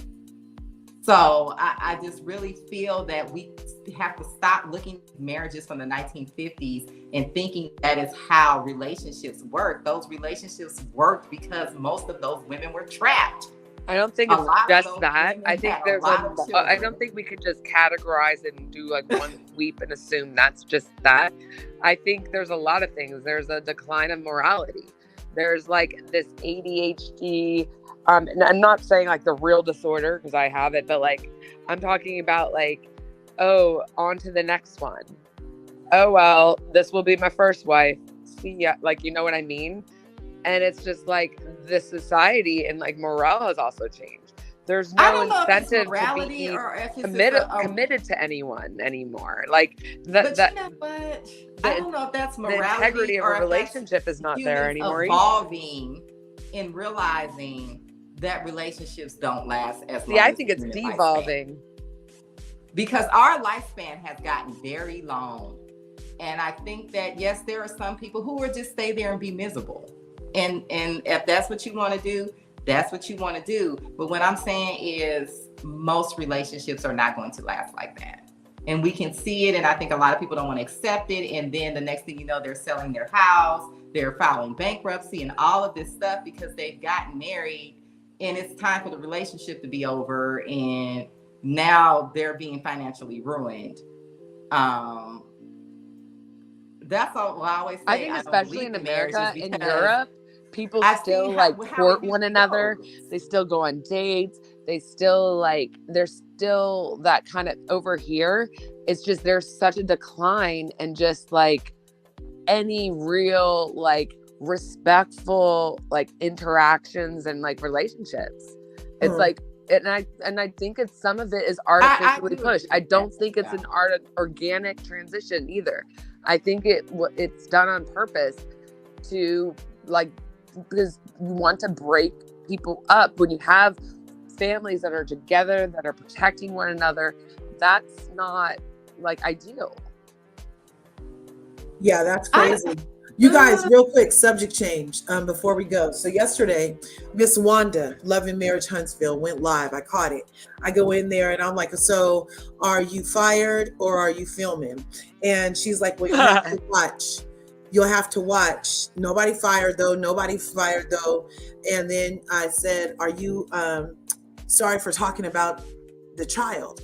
And she's like, forgive me. Just forgive me already. You and your Lord need to forgive me already. I've already done. If I talked about that child, then please forgive me. And she went on for like 24 minutes with a fake apology. I just posted the video. 24 minutes of her saying that she's sorry, basically not sorry, because she doesn't think she said anything about Sugar Mama. And she was only talking about Sugar Mama's parents. But she also said that she's suing a YouTuber for calling out her mother's name or something. Some YouTuber went too far, she says, by bringing up her mother's name. And I'm like, But well, then get off the show. Yeah, I'm like, it's all fair game at this point. Like, you can't try to sue somebody for digging, and she's been digging allegedly. She dug on some YouTubers already, so they dug back, found this out, said it, and now she wants to sue them. And so yeah, it's a whole mess. She says that she's not fired. She said that she's sorry if she talked about Sugar Mama. Not the if. I can't. Yes. No, I can't sorry. stand that. No. I know. Watch it. It's crazy. It's crazy, you guys. So now she can sue someone on YouTube because it speak about Sugar Mama. She do that now. She's gonna be sued. Yeah. No, not You about. guys- She's not you suing guys about can sue for Sugar Mama. anything. She That said doesn't mean somebody you're said gonna- her biological mother's name, or said something about said something about Miss Wanda's mother on their channel, and she's feeling like she has a case to be able to sue this So person. she thinks she got doxxed. Okay, so now it's really no an open box for people on Bravo suing anybody on YouTube now. It's an open box. But she's on OWN. Miss Wanda's on OWN, but I don't see Carlos wanting that to happen either, really. Wow, it's so violent now. Yeah. It's so violent now. And it's ironic, like can as sue much one- stuff as that she's doesn't talked mean- about Miss Van, she said some really horrible things about Miss Van, and that's somebody's mother, and is on the show, but she's like, oh no, my mom's not on the show, so you can't bring her up. Yes, You know what? It's illegal. It can be a case from now since the Tasha K and everything like that, and Diana Jenkins and all that. It's an open box. You can sue anybody. Well, no, a lot of people have threatened to. I don't know if Diana really actually sued anyone. I think that was more. of She her. really sent a cease and desist. It's sure. Yeah, her attorney sent out And you letters. know what? It's But that it's doesn't- very expensive. Yeah, but here's the thing: you can sue anybody for anything. That doesn't mean you're gonna win. But What the happened thing with Tasha is K that Tasha it's kind K of like an attack refused on someone to take poorer the than you. videos If down. you have more money than someone Callie's else, wasn't done now, Natasha. She Yeah, was like, no, I was just saying what happened with Tasha K is that Tasha K refused to take the videos down, so it kept going. Most people are not going to do that. They're not going to refuse to settle with the person. Prejudice, you take like legally, you have a prejudice. The prejudice is something you can have the action and the prejudice of the action. So prejudice is something that she can say, I have an effect on my mental health. My mother, she had done that. It's a thousand shots. You have two type of of that Tasha K thing. You have the fact she said something and on the liberty of the expression, but she lied. She said like a fact and not like an assumption. That it's not just what allegedly, and the fact that a fact in your mouth, not a rumor. What is problematic that? And the second is the prejudice. She makes someone feel bad in her mental health, everything like that, by this word. No matter it was true or not, it's a prejudice. If she make a lawsuit about something said about her mother something, and she said, I had a prejudice, a judge can say, okay, you have a prejudice. It's not fault of right or wrong. It's a question of the effect on you. That's something else.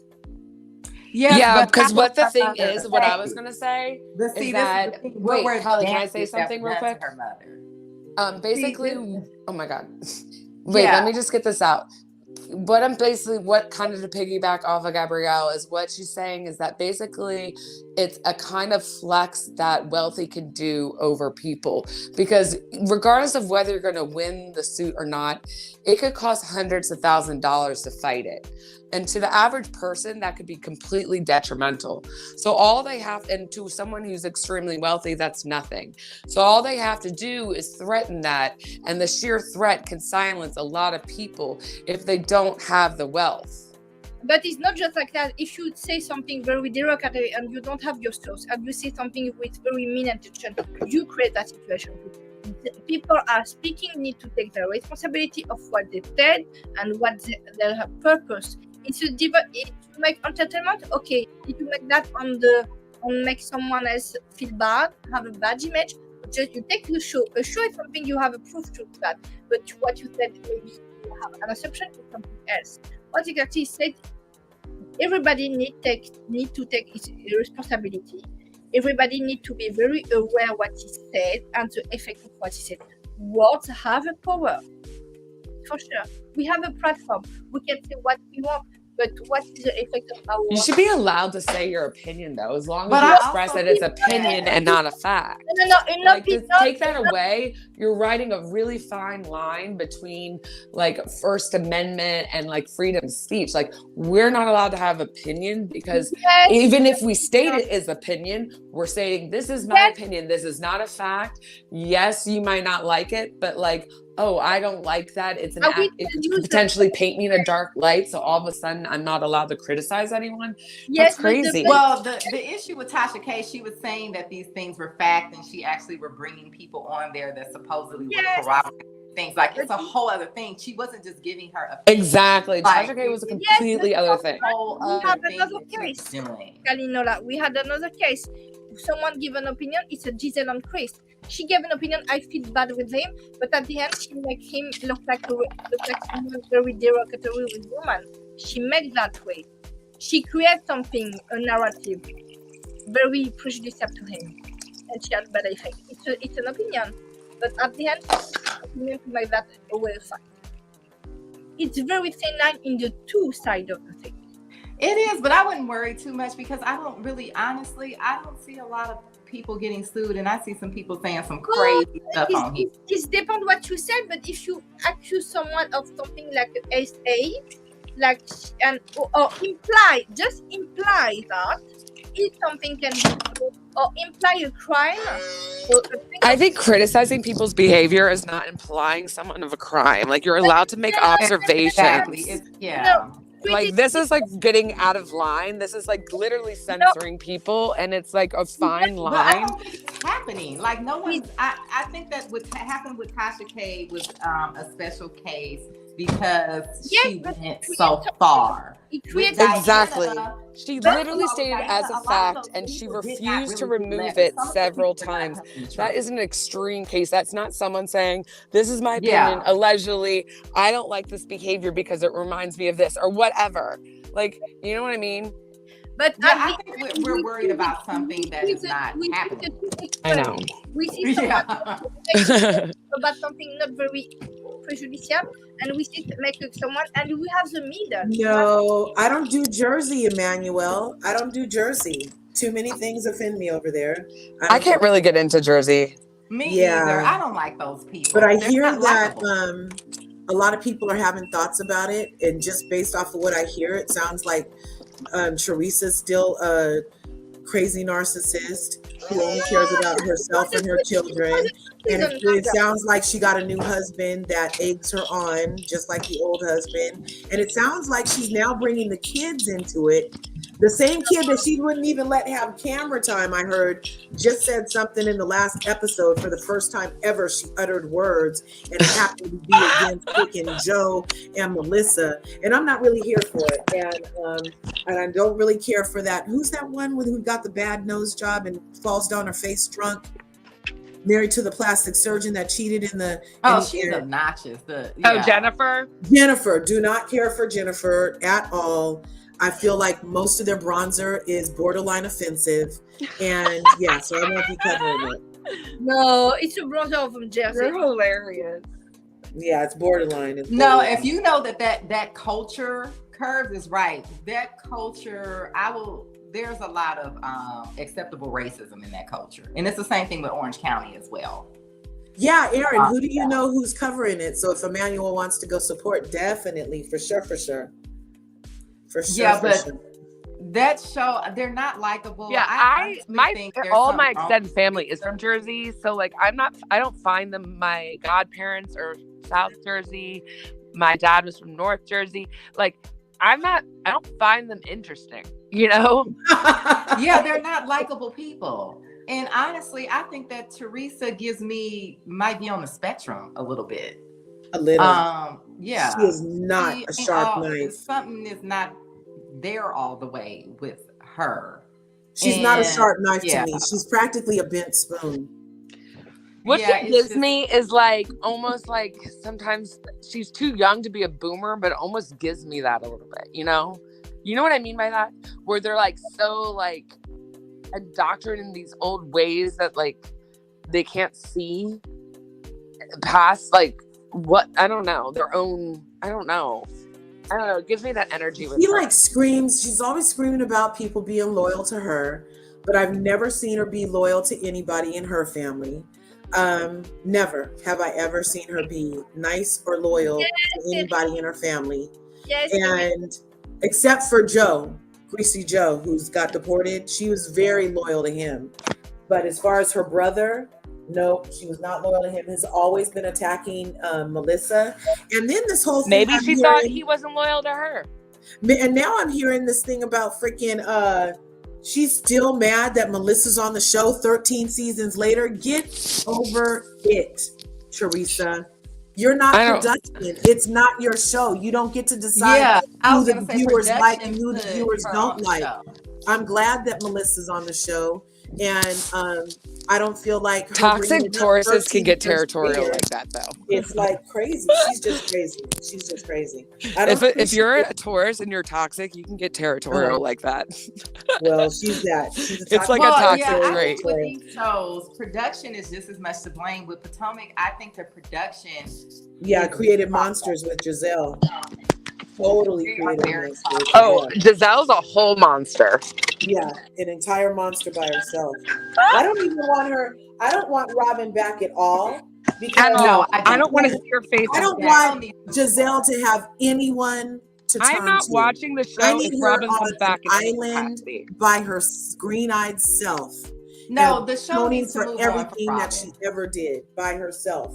They will lose complete. They already lost integrity, but any integrity that they could possibly save, any ounce, will be gone if Robin comes back in any capacity. Oh no, I'm out. I won't be watching it. To be honest, I don't want to see Mia again. I think that Mia. It'll be like literally a slap in any viewer's face if Robin returns in any capacity. Yeah. Like I just feel I literally didn't watch the last episode. And you might have Stockholm syndrome if you think otherwise. I'm just kidding. Right. I'm not returning to the scene of my crime. I'm not going back. No, I think that people are identifying with something in Robin that is not truthful. And that's why I keep repeating this over and over again, that I don't think her and Juan are actually a couple. Exactly. The people that argue for her are ones that don't recognize that. Well, and then if you guys even look at like their first marriage, identifying with that. Didn't he like move in, Callie? Didn't he move into their house when he was a teenager? Yes. So they kind of halfway got married. No. I saw the episode again. She said he never actually moved in, but they kind of like took him in as a family, like a son, but he didn't physically move in. Because I just recently saw that. See, and that's the thing. Don't use the word son and then say you're married to him. Like that's like, because that made you brothers and sisters, and that's how y'all act. Is like brothers and sisters. I don't have no chemistry from them at all, ever. I think that if Robin was that love-struck, and if she was that type of woman that people are perceiving her to be, she would have never divorced this man. I think that what people are identifying with in Robin is a lie. Yeah, the lies. I think there are a lot of women who waited years for a man that did not want them to marry them, a man who cheated on them many, many times, a man who they had children with that wouldn't marry him. But that's not who Robin is. Robin was married. She divorced this man because she was sick of him. And then she got the opportunity to be on this show and came up with this story. Mm-hmm. And it was a great story too. We were all like, she does what? But Aaron D put in the chat for you, Emmanuel, our girl Naughty Love Movement here in these YouTube streets will be reviewing New Jersey on Sunday on her channel around noon. With me. And because Naughty is from New Jersey, so it's special to her. So I might check out her live about it, but I'm not torturing my eyeballs with it. Yeah, they are kind of hard to look at. I'm enjoying Miami. I hate that it's ending soon, but I'm waiting for Girls Trip. I'm excited for Girls Trip. That looks good. We're gonna definitely be reviewing Girls Trip.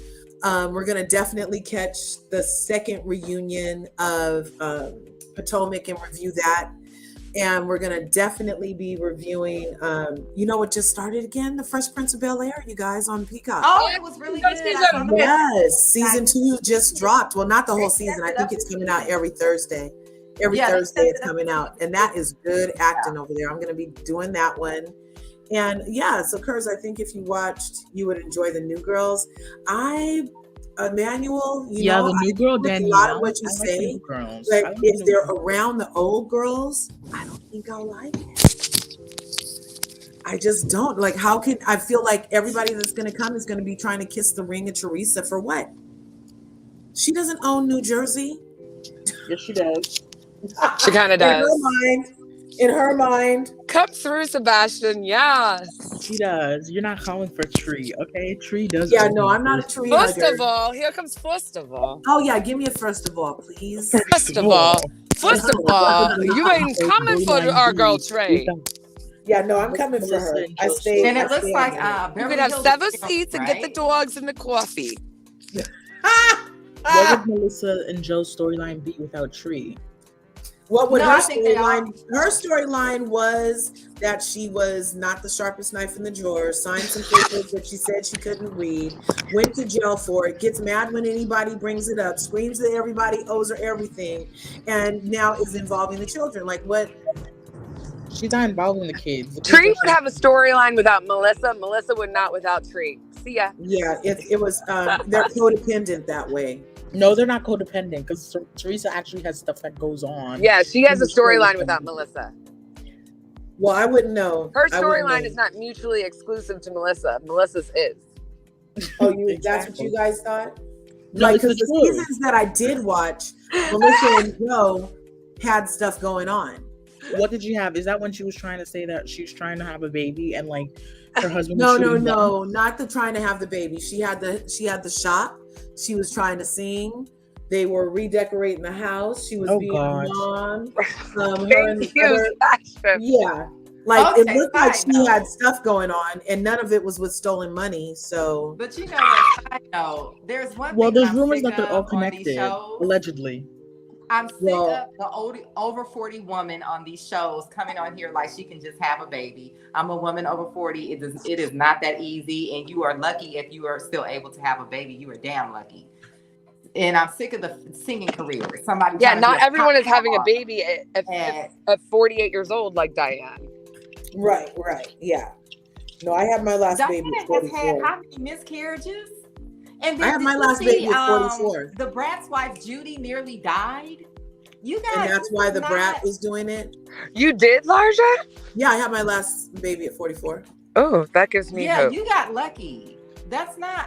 It's not. I think that people are starting to think that is common. But if you speak to any physician, they will tell you that is not common. It is dangerous. I don't know. I had my first baby at 39 and my second baby at 44. Yeah, you're lucky. Oh my God, I didn't know that. You're giving me hope. That's dangerous. You are a particular person that's probably going give it to the Lord through menopause a little bit later in life. That is not most people. Like my doctor, she has a patient, and she was telling me that is pregnant at 49. She had adopted a baby and given up, and as soon as she got the baby, she got pregnant 2 months later. So now at 49, she has 2 babies. How sweet. Can you imagine? She said that this is not something that she has ever seen before. And she's been practicing over 30 years. Come on, Miracle. Love it. And this woman did IVF. She did all of that stuff. None of that stuff worked. My mom's cousin had a baby at 58. Oh my God. Wow. And after birth? She thought she could not have children. And she was also, so she thought was she like a major fertile myrtle? And she didn't have kids. Wow. Wow. She thought she was going through menopause. I feel like that's a biblical story. I feel like that's literally a biblical story. I'm not joking. Yeah. I might have fell asleep during Sunday school a few times, but I feel like this is literally a biblical story where someone's wife, some prophet's wife, literally had a kid when she was like a grandma. Well, there's this thing that I heard of is I don't know the science behind it, but I've always heard this since I was a child because of my mom's cousin. It's called a change of life baby, where women are either very early in menopause or they think they're in menopause but they're not, and they get pregnant. Yes, it's possible because it's the hormonal thing at very in 2 states, and you can get pregnant like that in 1 second. You don't think it and you can get pregnant. We have so much women with very late pregnancy just before maybe the menopause thing. It's very true. It's not something rare. It's very often. Nearly, you have so much women that they discover, oh, I'm pregnant at 42. Oh, I'm pregnant at 42. It's possible. Come on, 40 pregnancies. I'm loving this. Yes, but just to be aware, you can have diabetes. But that means you're going to be like a lot of when they're 40. stuff can happen to bad you. effect. You can have effect on your teeth. You can lose your hair. You can lose your life. You can really lose your teeth. One of effect of very late pregnancy.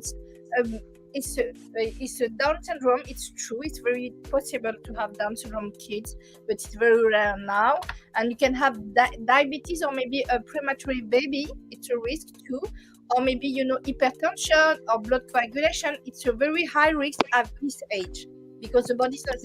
I think the Brad is 46, 48. She's older too. She's 48. It said she was 48. That's crazy. Yes, and when you can be overweight, and the high risk is diabetes and placenta previa. When you have your placenta just get away from your body, and you can really lose it, and you spend like a Kim Kardashian, you spend all your pregnancy on the bed because you can't lose a baby.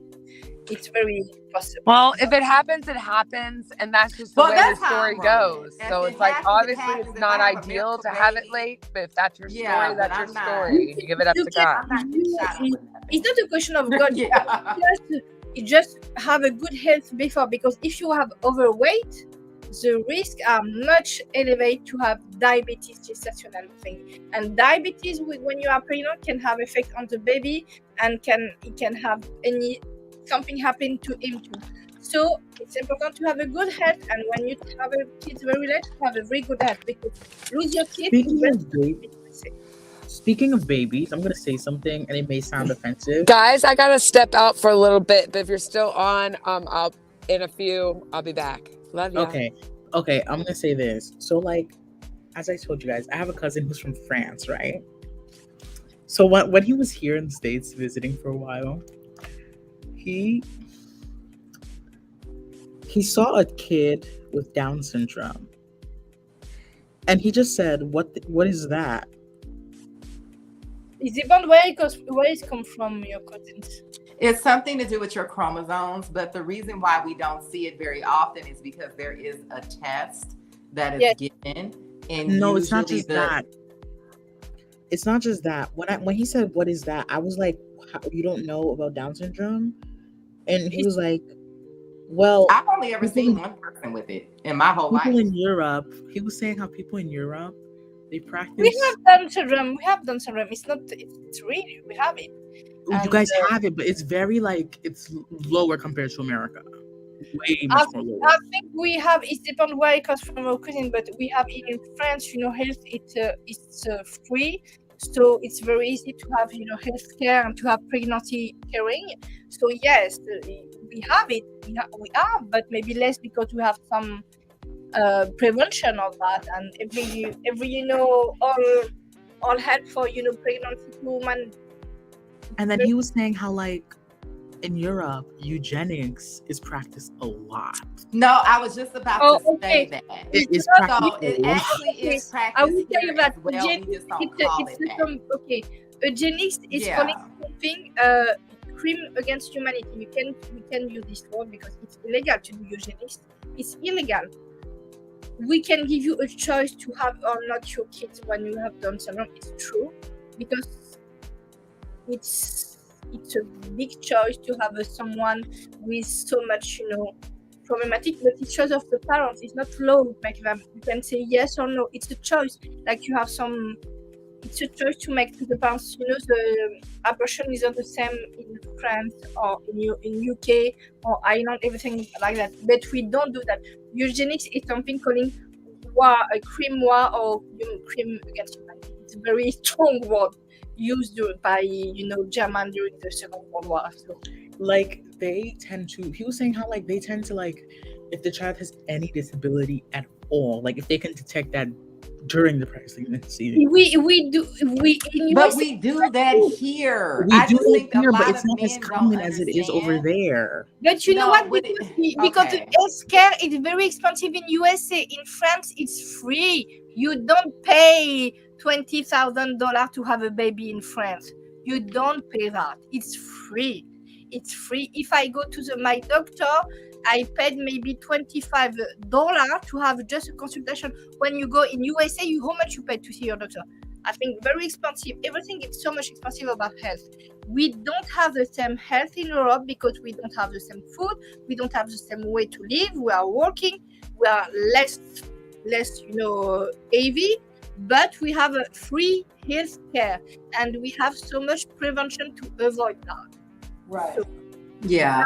Well, I think that the way that healthcare was approached by being insurance is not realistic financially, because insurance works if only a small percentage of people use it, but everybody gets sick. So that's why our healthcare system isn't working. It should be a subscription, not insurance.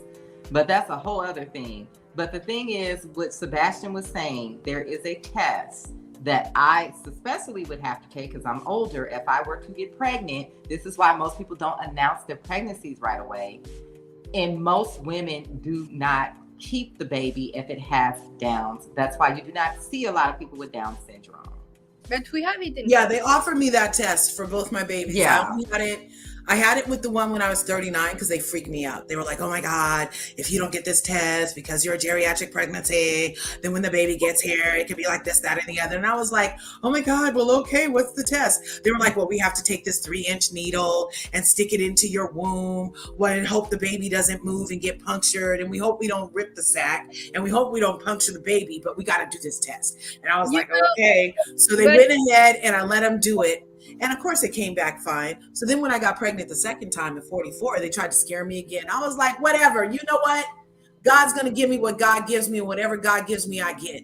So that's what's about to happen. You guys aren't poking my baby again because I ended up more freaked out about the amniotic fluid leaking but now it's than the possibility of my baby having Down syndrome or some other type of thing. So yeah, luckily it didn't happen for me, but they did offer me that test and scared the bejesus out of me. You have other tests too to see other form of disability can very make the baby born and he was in pain. It's very complicated question because you don't know the state of the health of the mother. You don't know what is the state of the health of the baby, what is in pain when he's born or not, what is to have a good life.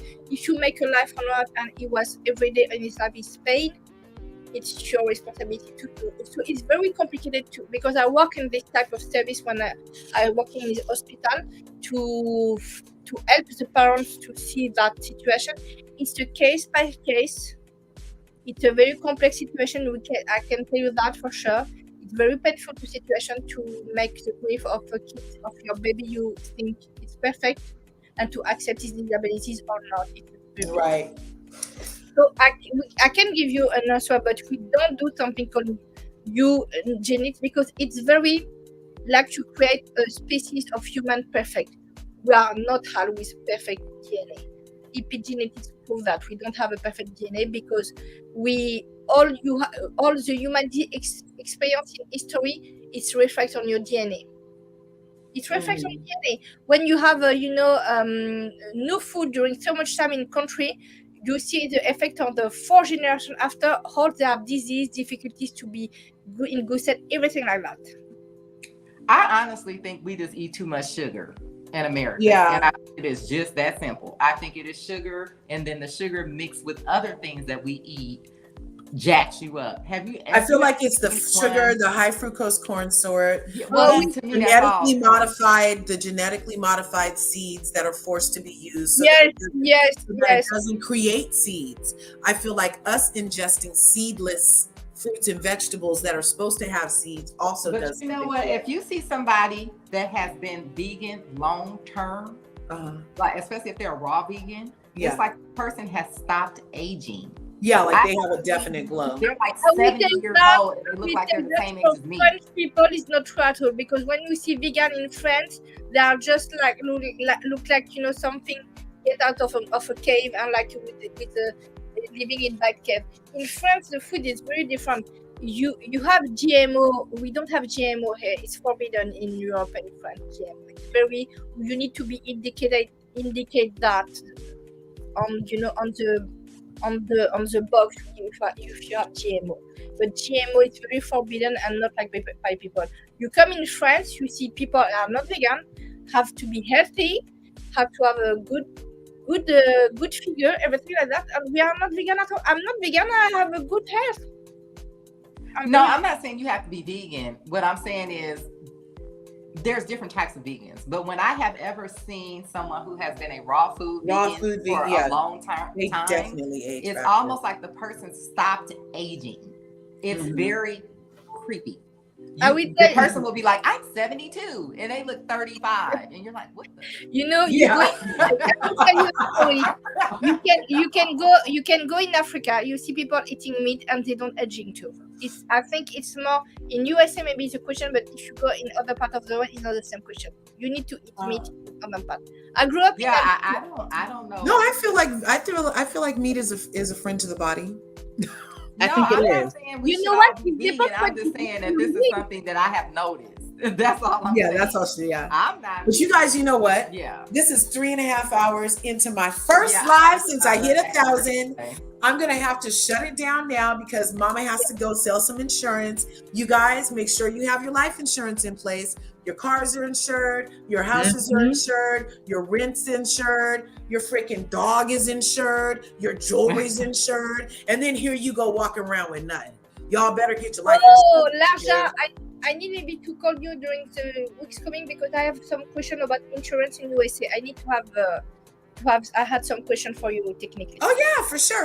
Hit me up. I need to kind of up my life insurance too. Yeah, because the average cost of a funeral right now in California is $20,000. What? Well, I know exactly what type of service I want, so I want to have. Yeah, that's how much it is for earth burial in California. It's running a good $20,000, and cremations are running a good $5,000 to $10,000 for a cremation. You have a place on cemetery or just have cremation? So then they have this hustle out here called prepaid plots, and people think they have everything paid for, but there's like so many fees associated with actually burying somebody. Most families still have to take out some kind of a second shift or pick up a second job to cover the things that ended up not being covered. Or like the headstones, the open and close, the flyers. There's so many things. So it's a pretty penny, and people need to be prepared. Yeah, I mean, luckily for me, and have a will. If anybody out there needs a will, I have free will kits for you guys. And all you have to do is fill it up and then get it notarized, and then you guys can have a free will kit. So if you guys is it only for the state of California? No, this will kit is a universal will kit. So please send it out. Yeah. So if you guys need one, I'll send you one in our chat. I'll send it to you on Instagram. Also, I just wanted to add to that. I don't know about in other states, but in California, if you put your house in a living trust, it actually protects your descendants from the property taxes increasing. Yeah. Especially if you brought your house before 1978. Right. Trust is great. And also grandparents, anything like that, please talk to them about that, because that's why a lot of our communities are being gentrified as these old people pass away, because they're valuing these homes at like $900,000. The kid works at the post office. They can't pay taxes on that. So they got to sell the house. Right. But she's right. If it's in a trust, there's so many tax protections. And also, if you guys have anybody in your life that owns a house, here's what I'm telling people. If you guys own a house but don't have a trust, bam, do a refi on the house. Use the money from the refi to pay for your freaking trust. Yeah. Incorporate the property into the trust immediately, and bam, that was the best thing you could ever spend your refi money on. What if you don't have money to do all that, girls? Okay, so then that's why she's saying do the refi. That's how you pay for your trust. He's talking about like just a regular person with no asset like that. Well, I would just start with the will and then build your way up to a trust. we got our Yeah. other stuff in the iron too, Sebastian. So hopefully by the time that triples, we'll be able to just use that, but my family has a trust because one of my aunties did do that with her house for the family. She took a refi out, got a family trust. So now our whole family has a trust. So, and we all in Los Angeles, there is a place called Everwill. They are very reasonable and they will do everything. Oh, that's good to know, Kelly. Everwill. I'm gonna have to research that for my clients. Yeah, they're called Everwill, and they will do a package of everything that you legally need to make sure you're taken care of. Oh, I love you, Erin. Sorry. Even before you pass away, your power of attorney, your medical advocacy, because people think you have to be married to be somebody's medical advocate. That is not true. And that actually, this will kit that I have, you can assign a medical surrogate, you can assign a guardian for your pet. It has not only a will for after you die, but it has a living will section too. So like if something happens to you and you're in vegetative state, but also aren't wills in advance? Like there's 3 things that are advanced directives. It's wills, healthcare proxies, and something called a most. Well, I know on the one will that I'm going to give to you. It's almost midnight here, so I need to go to sleep. I gotta get au revoir, my friend. And thank you guys for coming through to Launch a Purse today. You guys make sure you smash those buttons. Thanks for being part of my first live since we hit 1,000. I already do it as much as possible. I will call you next week on Instagram to have the question of each of us. Have a good day. Bye. Au revoir. Okay, you guys, Kirby, smash the buttons, share the video, and leave a comment. I love interacting. Thanks to everybody who gave me my first super chats. I got 3 freaking super chats. Oh my gosh, God is great. I love you guys. Everything is possible. What a man thinketh, so shall it be. What a woman thinketh, thank you. So shall it be. You guys get your thoughts right. Mind matters. Speak your word, and have a great day, Curvies.